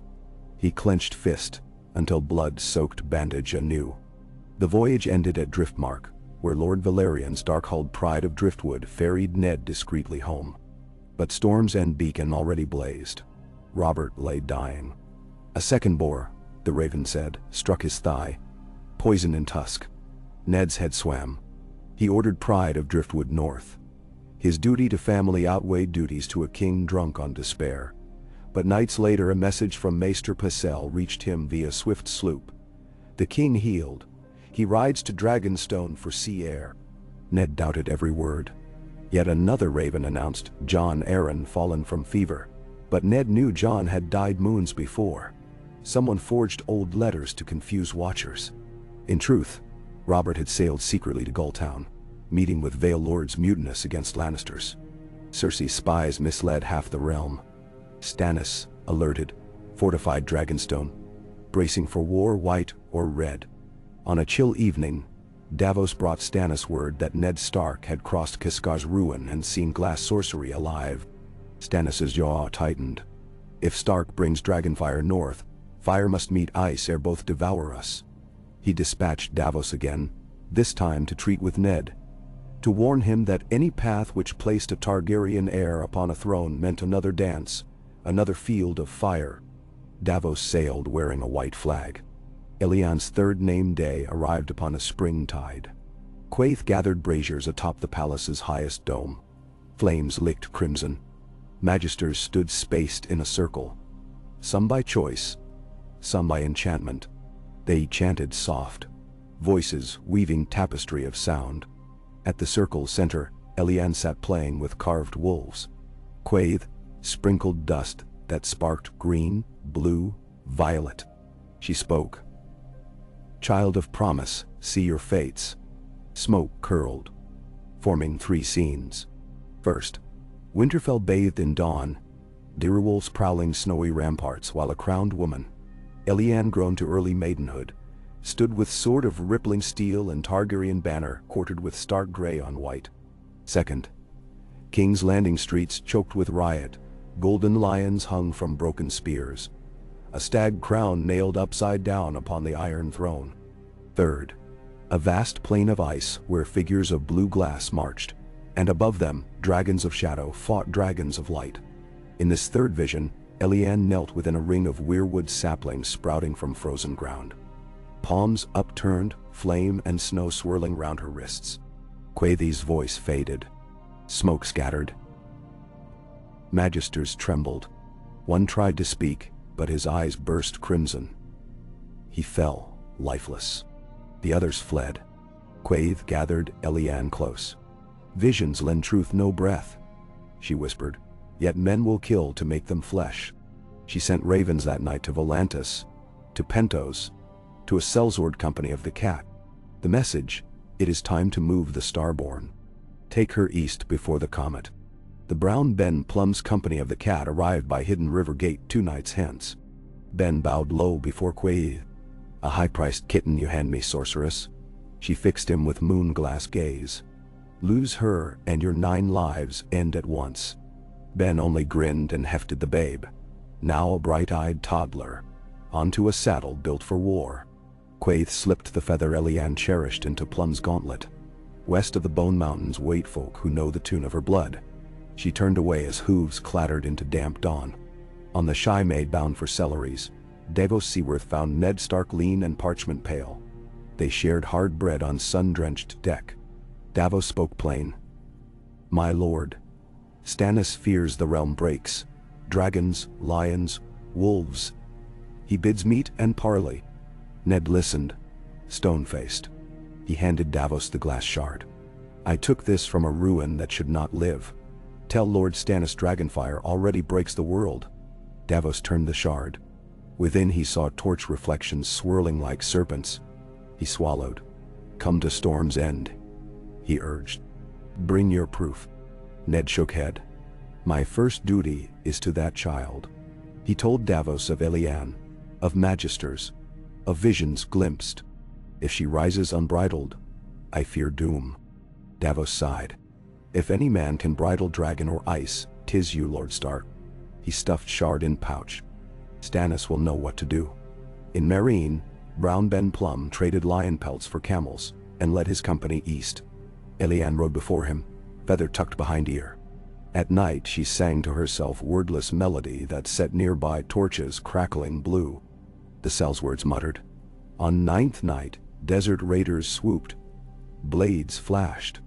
Yet, as raiders neared, Elianne lifted feather skyward, and a gust of scalding wind hurled riders aside. Their mounts screamed. Eyes boiled white. Plum stared. Sweat beading. He decided double pay insufficient, quadruple perhaps better.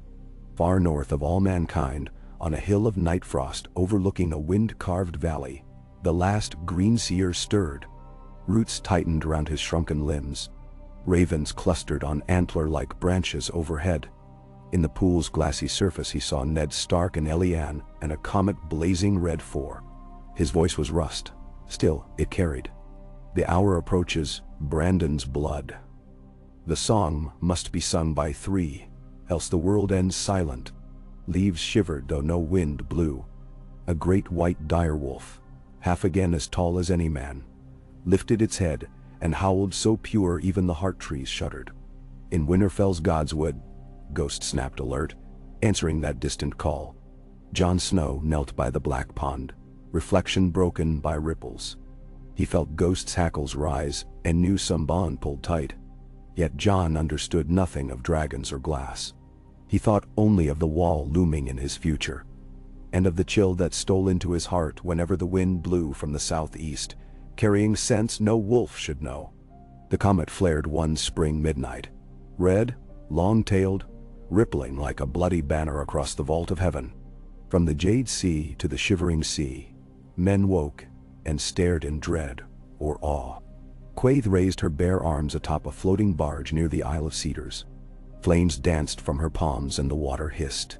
"The bleeding star heralds the dragon's daughter," she intoned. "Yet ice is her cradle and shadow her crown." At Storm's End, Ned Stark rode through rain to meet Stannis beneath crackling torches. They spoke in the gloom of the Storm King's hall. Ned placed the glass shard upon a table of tide-worn oak. Stannis touched it, face like weathered marble. "Fire preserved this through 4,000 years," he said. "If more eggs endure, we burn them or we perish." Ned nodded. "But the child herself, if she can be spared," Stannis interrupted. "Let her live in exile, barren." His eyes were hard.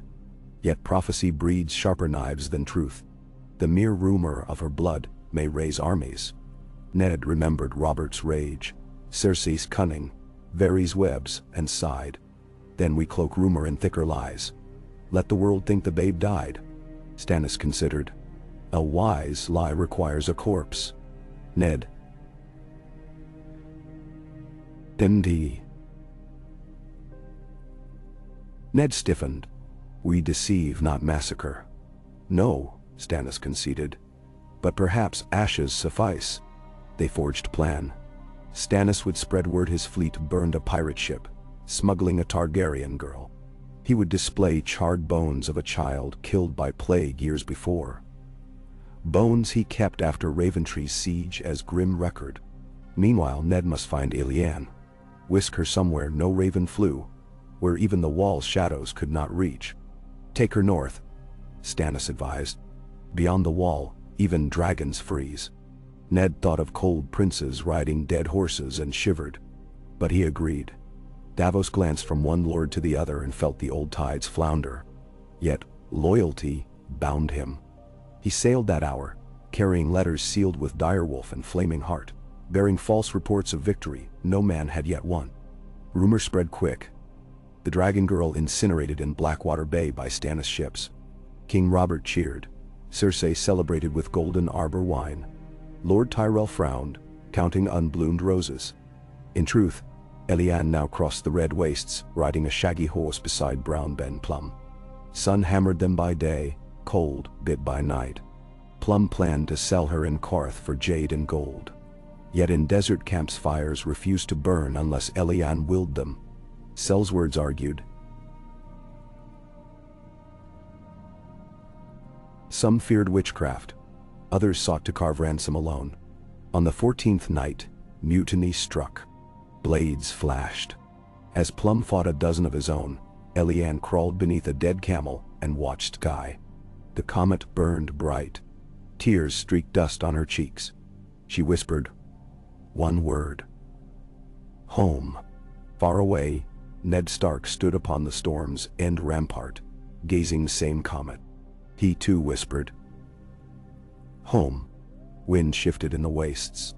Sand devils rose, taller than masts. They whirled around the battling sellswords, ripping flesh from bone, grinding steel to spark. Plum gaped as his companions vanished in red cyclone. When calm returned, dunes lay smooth. Only two figures remained, Illian standing, hair whipped silver by grit, though strands were darkest black, and a lone dwarf sellsword with lemon-yellow cloak, face frozen in grin though throat slit ear to ear. No footprints led away. Illian walked until dawn-painted sand rose.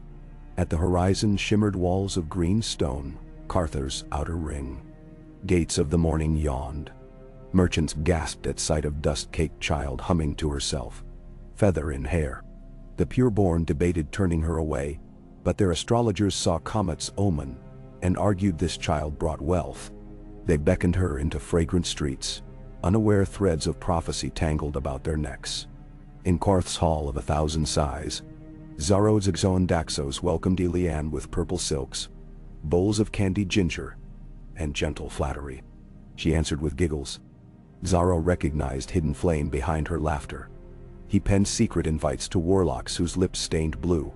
The warlocks came, eyes blazing at this living promise. They offered tutelage. Xaro offered adoption.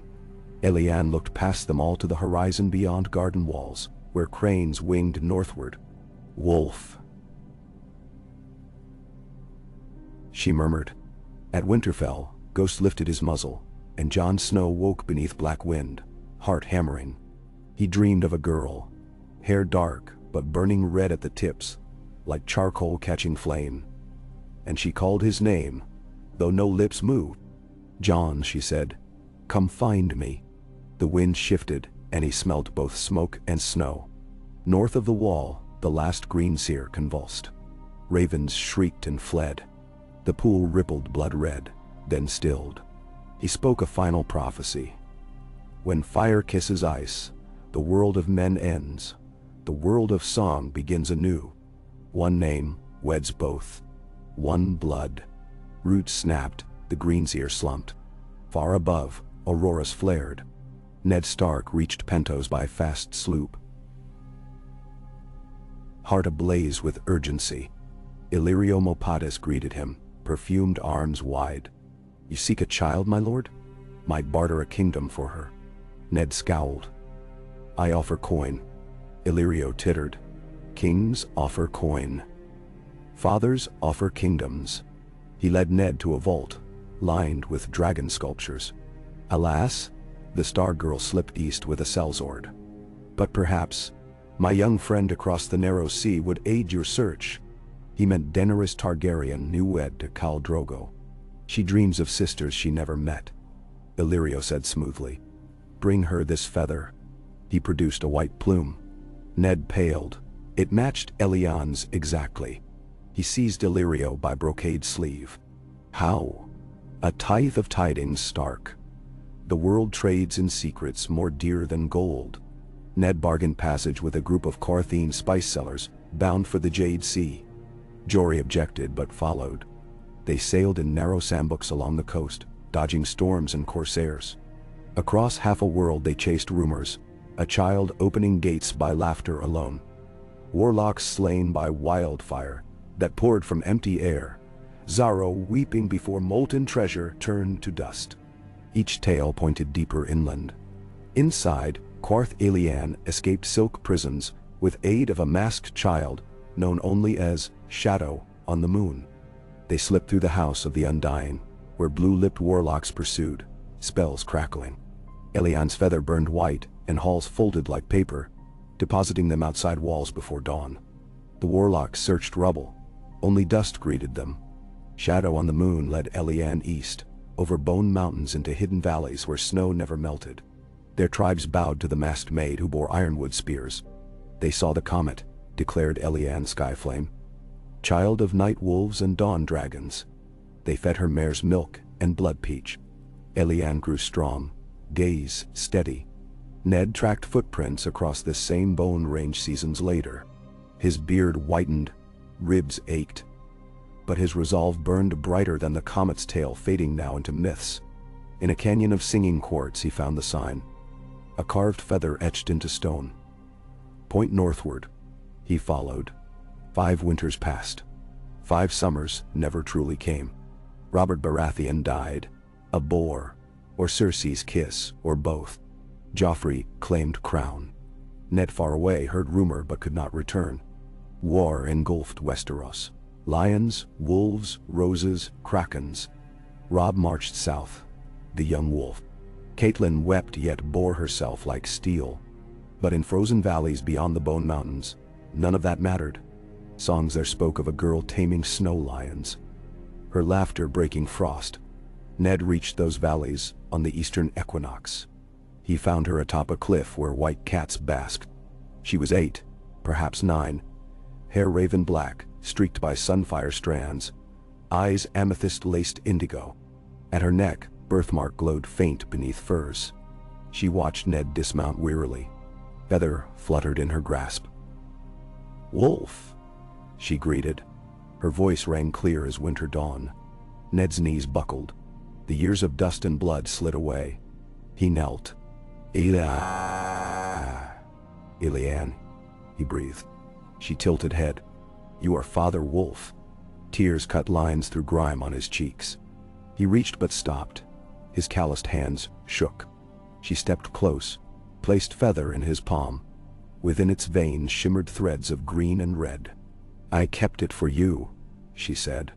Shadow on the Moon appeared then, mask reflecting snowlight.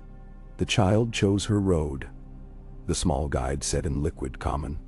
Voice rang oddly familiar to Ned, a girl's timbre. The guide removed mask. Arya Stark stared back, older, hair cropped, eyes fierce. "I followed the whisper," she explained. The wind said protect her. Ned drew her into his arms. For a breath, father and daughter forgot the world. Night fell quick. In cave shelters, Arya told Journey. Fleeing Winterfell after red wedding rumors, meeting Jaqen H'ghar, who spoke of a star-born girl east, taking Mask of the Moon. She spoke of learning to step quiet as cats, strike silent as snow. But she never needed my blade, Arya admitted, nodding at Eliane sleeping curled against Ghost, who had found them 2 winters prior, gray as starlight. Fire answers her. Ned stroked Eliane's hair. Ghost's red eyes glimmered. We must go home. Arya's smile was knife-thin. Home is ash and war. Ned nodded. Yet, winter darkens. Only her light may thaw. Now. They traveled west. Word came of dragons hatched to Daenerys. The world burned anew. At every camp, Eliana's power swelled. Frost melted under her touch. Sick children healed. Sometimes ravens spoke in her presence, repeating, Valor, Morgulus, then flew. At the ruins of old Valyria, they met Daenerys herself, riding Drogon black as midnight. Fire surged yet parted round Eliane like tide. Drogon landed, bowed serpent neck. Daenerys dismounted, silver hair whipping wind. She and Ned regarded one another, 2 pillars of ancient oaths. Then Daenerys knelt to Eliane. Blood of my blood, though our fathers were foes. Eliane pressed feather to Daenerys' breast. It glowed, then shattered into motes that swirled, merging with comets' faint dust across heavens. Drogon roared skyward. From distant north thunder answered. In that roar Ned heard his destiny. The babe sheltered all these years must stand where ice meets fire, at the wall. Daenerys vowed join once Slaver's Bay broke its chains. Arya vowed follow wherever shadows led. Ghost padded silent. They sailed aboard Wind's Thrower through boiling seas, harried by krakens, dodging Korth Navy, until finally the cliffs of Eastwatch rose grier than sorrow. Samwell Tarly awaited, raven perched. Jon Snow, now Lord Commander, strode to greet them. Seeing Eliane, he felt ghost of a whisper in his bones. She reached small hand to his and smiled. Brother, she said simply. The wall's ancient ice hummed, cracking not in weakness, but awakening like a harp string touched after centuries of silence. Above them, the sky tore green and gold. Far north, blue shadows marched. South, dragons wheeled. Between, a little girl of wolf and dragon blood laughed, and winter shuddered. The night before they ventured beyond, Ned stood at the wall's edge. He thought of Robert, of Lyanna, of promises and lies. He no longer knew where honor ended and necessity began. Yet when Eliane placed her hand in his, warmth suffused him, banishing chill of all those years.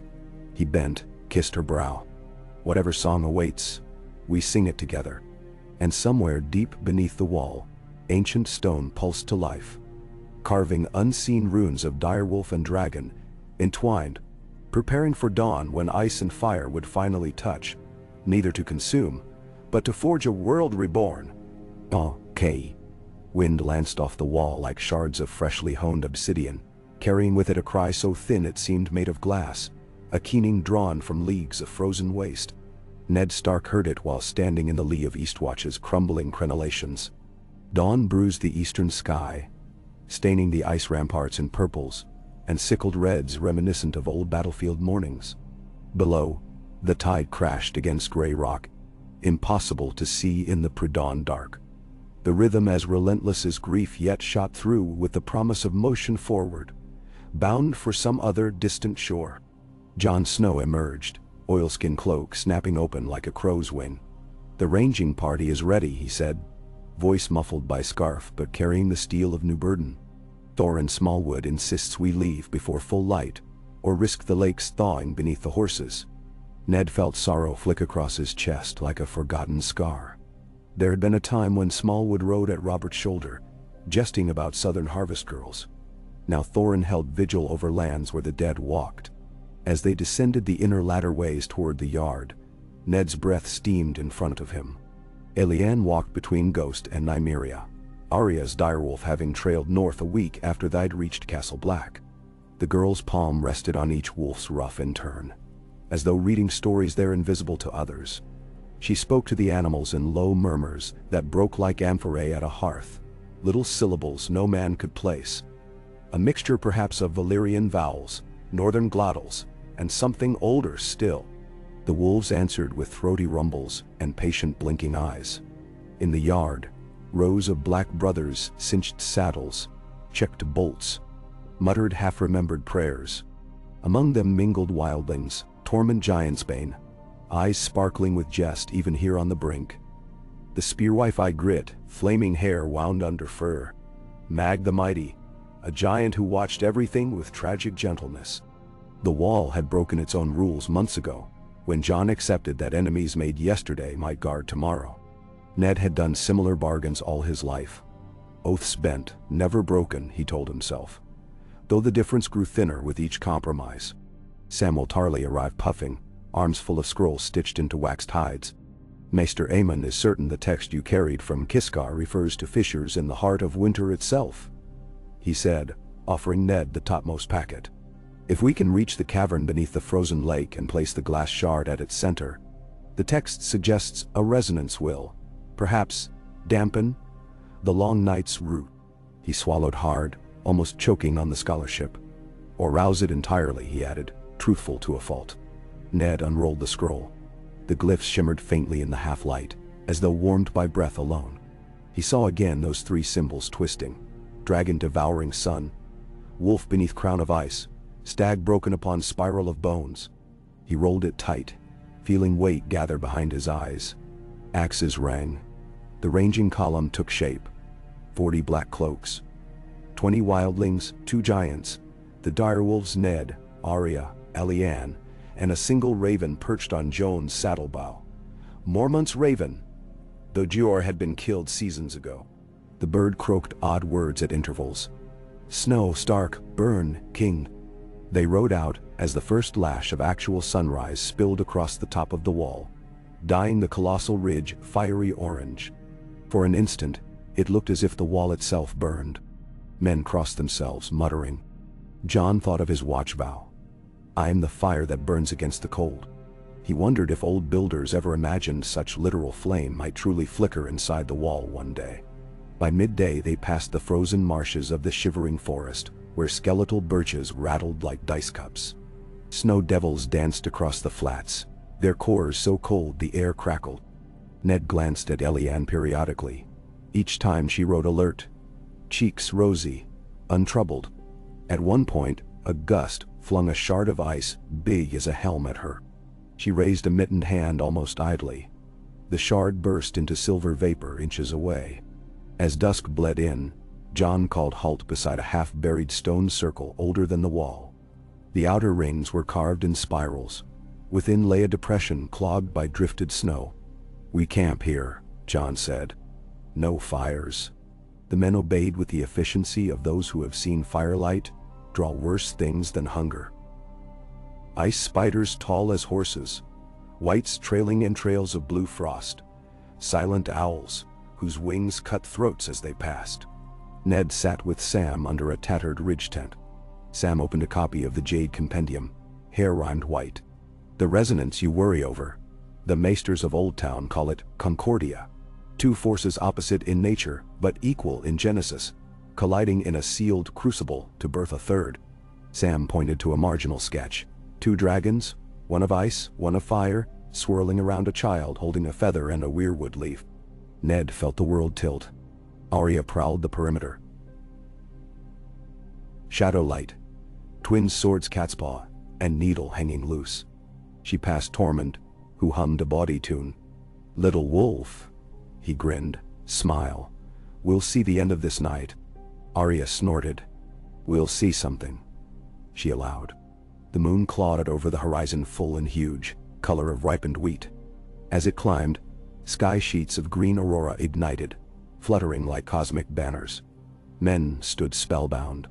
Elianne wandered to the stone circle, wolves following. She placed her palm on one standing stone. The rune beneath her fingers ignited icy blue. A deep boom echoed below. Jon reached her side quick, hand on Longclaw's hilt.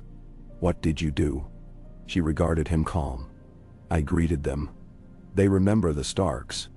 The boom grew into grinding rumble. Snow sank in the circle's depression. Out of that spiraling pit rose a column of pale crystal shaped like a sword point, taller than any man. Frost fog hissed off its facets. Within the translucent mass floated images, a white heart bleeding jewels, a direwolf licking fire off its paws, a little girl standing between a fearsome king crowned in night and a queen ablaze with mourning. The images flickered, repeating. Eliane spoke, voice odd, echoing. The heart tree grows below. Her eyes shone blue, then violet again. The columns sank, leaving silence. Men whispered prayers. Jon signaled all to pack and move. The others will come for such noise. They rode hard, hooves crunching. Each rider felt watchful eyes in the gloom.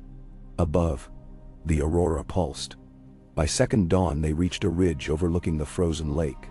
A sheet of black ice wide as the eyes of gods, steam rising through veiny cracks. To the west, geysers of frost erupted at intervals, leaving columns of rime. Somewhere under that glacial roof lay the cavern Sam described. The party split. Giants and half the wildlings would guard shore. The rest dismounted and slid down a scree of frost-choked shale. At the ice's edge, Jon hesitated. If the lake breaks... Ned met his gaze. We cannot wait for perfect fortune. He turned to Eliane. Are you afraid? She looked puzzled. The lake is sad, she said, but it will hold. They advanced single file across a natural bridge of thicker ice, where stalagmites joined above and below like the ribs of a leviathan. Jon's raven flapped overhead, cawing, cold, cold. Ghost and Nymeria padded at Eliane's sides, leaving prints that smoked faint vapor. Halfway, Ned saw silhouettes drifting beneath the ice. Men, maybe women, clutching weapons. Eyes sapphire. Whites encased under the lake. Do not stop, he said low. As if hearing. Shapes tapped upward. Cracks spider-webbed. Eliane turned small palm downward, and frost recoiled. The cracks sealed with audible clacks. The whites sank, receding. They reached a fissure shaped like a weeping mouth. Ropes rigged, they descended into a throat of dark, so absolute torches seemed ashamed. Bottom opened into cavern lit by blue bioluminescent tears lining walls. The floor of sapphire crystal encased roots. These roots glided like serpents but were wood, not flesh. At the chamber's heart rose a heart tree. White bark, red leaves despite no sun, face carved not by steel, but by living root forming features both male and female, eyes closed. Sam exhaled tremulous, an echo of the first greenseers. Ned placed his hand to the tree's trunk. Warm, he. He withdrew the glass shard, now faintly glowing. Before he could move, the heart tree's eyes opened, pupils red sap. Words pressed into minds. A voice older than rivers, neither male nor female. We remember. We have waited. Jon drew near, though no step moved him. Invisible cords tugged. His blood sang, as though every ancestor who had ever knelt in Winterfell's crypts hummed inside his veins. The tree spoke without sound. You, child of winter and summer's spite, carry first breath of dawn. Kneel. Jon knelt. Roots lifted, slicing cloak, coiling about his arms gently. From bark extruded a dagger of white weirwood, shaped like leaf tip. It hovered, then plunged toward his breastbone. Men surged, ice cracked overhead. Ned barked. Hold. The dagger stopped at Jon's skin, then melted into him like water into sand. Jon gasped. Roots retreated. A sigil formed on his chest, glowing silver. Intertwined direwolf and dragon wings. Eliane stepped forward unbidden, and placed the Giscar shard in a hollow that opened like a perfect keyhole. Light erupted, blue, red, green swirling. Cavern trembled. Somewhere above, the aurora intensified to blinding cords seen through stone. Then stillness fell. The shard dissolved. The heart tree spoke again. The harmony begins. Bind the dawn with dusk at storm's mouth. Only there shall night be broken. Ned looked to Sam. Sam shrugged, helpless but awed. Jon rose, feeling altered. Stronger, senses sharpened. The heart tree's eyes closed again. On the climb out they heard horns, 3 blasts. An army of the dead approached. On the lake surface, Giants roared warnings. The sky burned green and purple. The ice outer ridges fractured, releasing trapped whites that clawed upward. Battle erupted. Giants swung tree trunks. Wildlings loosed obsidian-tipped arrows. Brothers of the Watch fought spear to spear. Ned found himself beside Arya, blades weaving. Lyanna stood at center, wolves guarding. She raised both hands. The aurora overhead twisted, funneling color into a pillar that struck the ice, rippling outward. Where the wave passed, whites shattered to powder. But elsewhere, they kept coming. From northern mists a shape appeared. The Night's King, rider on dead horse, spear of black glass, crown of branching ice. His army parted like reverence. He raised spear leveled at Lyanna. Ned charged, but distance vast. The Night's King hurled. Time slowed. The spear flew trailing crystals. Ghost leapt but too far. Then Jon sprang, intercepting. Longclaw blazing white as starfire. Sword met spear. Burst of steam. Both vanished, leaving only shards and light. Jon landed, chest rune flaring silver. The Night's King recoiled. For first time, expression fractured into surprise. He turned to retreat, hosts swirling about him like storm cloud. Lyanna whispered a note, a pure tone. Columns of fire erupted along the retreat's path. Charring undead. The Night's King vanished behind swirling snow. Silence returned, save groans of wounded. Of the Watch, a dozen dead, more injured. 2 giants fallen, their bodies crackling with residual frostfire. But they still breathed. That night, campfires were permitted. The sky's aurora faded to faint streaks like scratches on glass. Sam studied the rune on Jon's skin. "You may be the Concordia," he murmured. Jon only stared into flames, thinking of the spear, of destiny forced upon him like a new cloak ill-fitting. Ned sat apart, sharpening sword though edge remained perfect. Arya joined. "Is it enough?" she asked. He shook head. "Battle, but not the war." He looked toward south. "Storm's Mouth. Where is that?" Sam answered from behind. "Perhaps Storm's End? The cliff caverns beneath." Memory struck Ned. The storm-lashed caves where he and Stannis planned the lie. Prophecy again converged. Next sunrise they marched back to Eastwatch. Maesters and ravens flew. Messages rode down the King's Road. The Watch had survived a true onslaught and held. The concord was forged. South, kings and queens consumed by their wars barely heeded. In King's Landing, Queen Regent Cersei dismissed tales of glowing ice swords. In the Reach, Margaery listened, fear in her throat. She wrote to Lady Olenna, "We must choose the living." Daenerys. Sailing past Lys with 3 dragons overhead and 50,000 freedmen in her wake. Read Ned's Raven. Concord forged. Hearttree pledged. Night's King broken but not slain. She ordered fleet north immediately. Tyrion counseled caution. She barked order again, flame in eyes. Dragons wheeled, pointing bow to Westeros. At White Harbor, Davos read same message. Sighed relief, yet dread. He rode inland, torch in heart, for both Shireen's memory and the world's uncertain dusk. Winter deepened.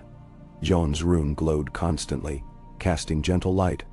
Lyanna's birthmark mirrored it, crimson teardrop, pulsing. Together they planned march south. Every castle they passed through the gift offered men. Even Karstarks and Umbers, long estranged, bent knee. Word spread that Lady of Fire and Ice walked among mortal men. The Dawnstar, some called her.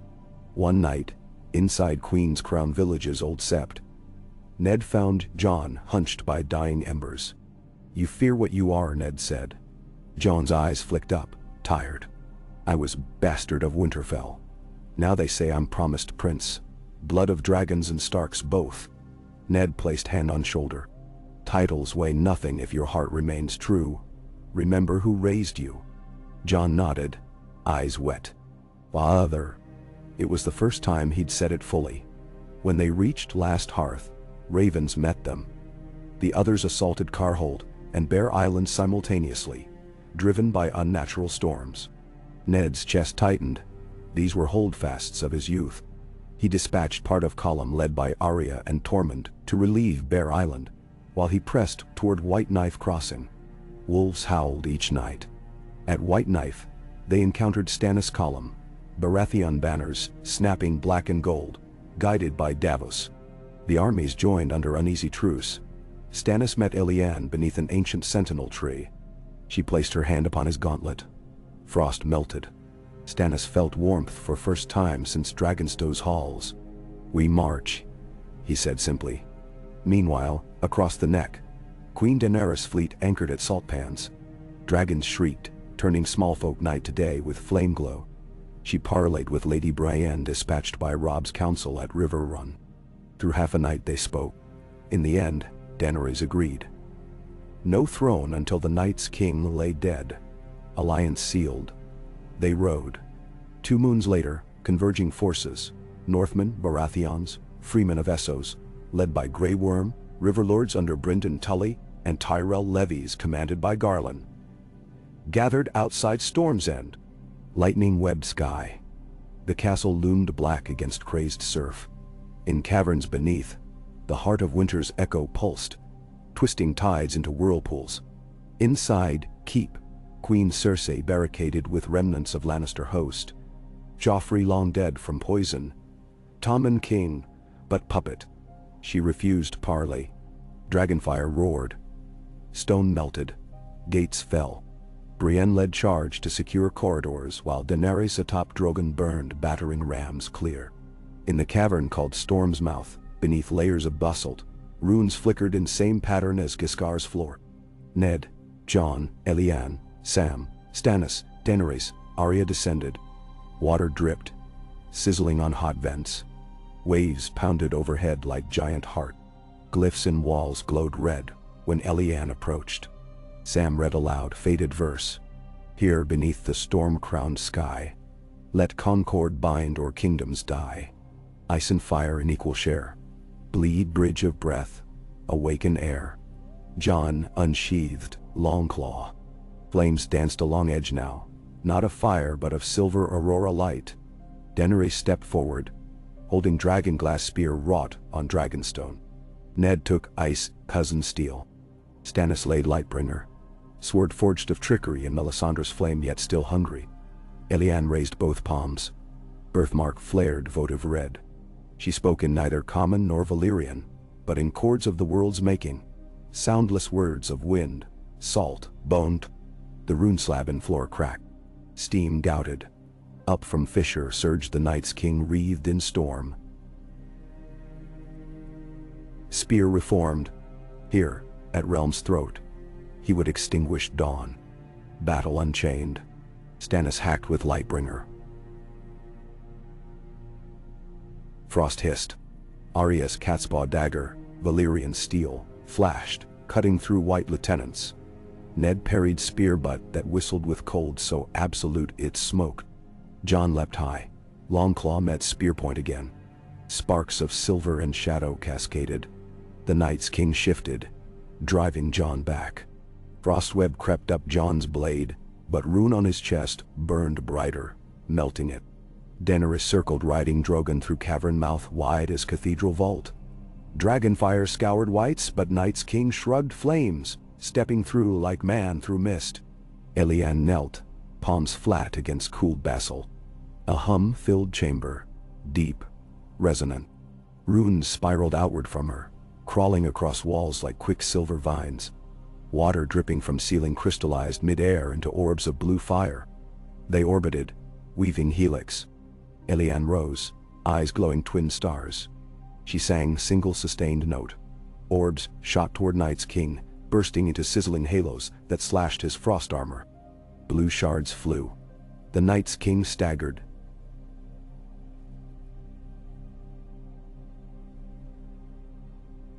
Jon's sized chance drove Longclaw into split breastplate. Sword bit deep. The rune on Jon's skin pulsed, traveling through blade into Night's King. Crack fissured crown of ice. A wail erupted, despair of centuries. But still he stood. Ned stepped forward with new forged grey blade, tipping it with fragment of Giscard glass saved all this time. He plunged it into Night's King's back opposite Longclaw. The glass hummed, amplifying concord resonance. Night's King's body lit from within by cracks of white. Still not enough. Stannis roared, burying Lightbringer through abdomen. Arya leapt, catspaw through throat. 4 blades, 4 bearers. Night's King stretched arms. Frost explosion blasted outward. Everyone flew back, except Elianne standing motionless, hair streaming upward. She touched index finger to the teardrop mark. A filament of scarlet light arced to Night's King, tethering them. His form convulsed. He turned to her. Eyes, for first time, not blue but human. Sorrowful. He whispered one word. Sister. Elianne's face softened to compassion inexorable. Scarlet filament pulsed. Then quietly, Night's King crumbled. Flesh to ash. Crown to blown snow. Spears and blades fell upon empty cloak that dissolved to vapor. Concord achieved. The walls stopped glowing, caverns sighing like beast at peace. Silence, broken only by roar of ocean overhead. Jon helped Ned rise. Daenerys slid from Drogon. Stannis knelt, exhausted. Elianne stumbled. Arya caught her. The child looked so small. Suddenly, only a girl. She smiled at Arya. Is it done? Arya brushed hair from her brow. Enough for a new beginning. Above ground, storms cleared. Snow clouds parted. Over the ruins of battlements, sun poured for first time in months. Ice crusts cracked throughout north. Whites fell inert wherever they stood. Direwolves lifted muzzles to scent of thaw. The armies outside watched sky lighten from iron to lapis. A rainbow arced, though no rain had fallen, each band bright as fresh paint on shield. Men dropped weapons, weeping. Wildlings embraced kneelers. Giants beat chests with tree-trunk fists, letting out bellows of grief and triumph. Cersei, locked within tower, saw light through arrow slit. Realized war outside her petty plots ended in victory she could neither claim nor sabotage. In that instant, she knew throne matters little to Dawn. In days that followed, the Great Council met on fields once blood-soaked. It was agreed no single king nor queen would hold all Westeros again. A conclave of 7 realms would govern. North, Vale, Riverlands, Westerlands, Reach, Stormlands, Dorne, each choosing voice. Jon Snow, revealed by Ned before Lords as both Eddard's son and Rhaegar's, declined crown and was named Warden of the Wall to ensure darkness stayed buried. Stannis accepted Stormland's stewardship, his zeal cooled by near-death humility. Daenerys relinquished claim to Iron Throne, instead ruling new free cities of Bay of Dragons. Garland Tyrell and Margaery became co-voices of Reach, vowing granaries forever open north. Elianne, Dawnstar, elected to travel the land, healing soils scourged by undead frost. Where she walked, flowers pushed through melting snow.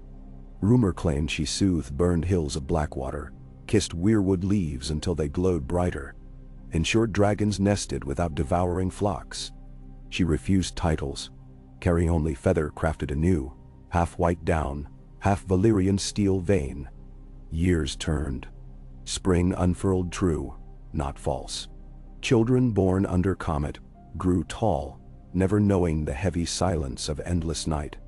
Bards sang of concord quartet. Wolf, dragon, staglight, cat, but most of all of the girl whose laughter united ice and fire. They sang too of a promise kept by a northern lord, who wandered deserts and storms for a single child. In Winterfell's Godswood one twilight, Ned knelt before the heart tree now replanted from cavern root. Its leaves a mix of red and soft silver. Elianne sat cross-legged, braiding stems. "I will go east again," she told him. "Beyond sunrise lies a valley that forgot song. They need spring."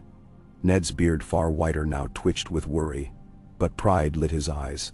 "Remember home, little star." She kissed his cheek. "A star always knows north."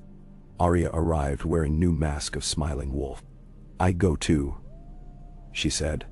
Elianne grinned. Shadow on the moon. They clasped wrists. Jon stood nearby, ghost of smile. The wall stands quiet, he said. Ghost and I can escort you to Skagos at least. Ned chuckled. Then Bran will want to ride dragons, Rickon chase mammoths. This family never rests. Elianne looked toward the crags where dragons sometimes still soared. Children of Drogon, free yet watchful. She touched her feather. Maybe that is how we keep the world turning. Sun set crimson behind battlements, casting long shadows across courtyard, where new saplings sprouted even through old flagstones. Bells from distant septi told evensong, joined by echoing howl of a lone direwolf greeting dusk. Overhead, first star emerged, burning steady despite gloaming. If one listened close, perhaps it sang. A chord of concordia, ice and fire resolved into gentle warmth. Ned Stark watched until the chill forced him to wrap cloak tighter, but heart inside remained summer soft. He had broken oaths, forged lies, crossed half the world. Yet the realm breathed. Children laughed. The dead lay silent. In that balance he found peace. Night crept soft over Winterfell. Somewhere far to south, grain swayed in newborn breezes. To east dragons nested along warm cliffs. To north watchfires glowed merely against ordinary cold. And at world's rim a little girl with direwolf at her heel and dragon song in her bones walked toward another sunrise. Her small shadow stretching long and bright upon the road she rode with every step.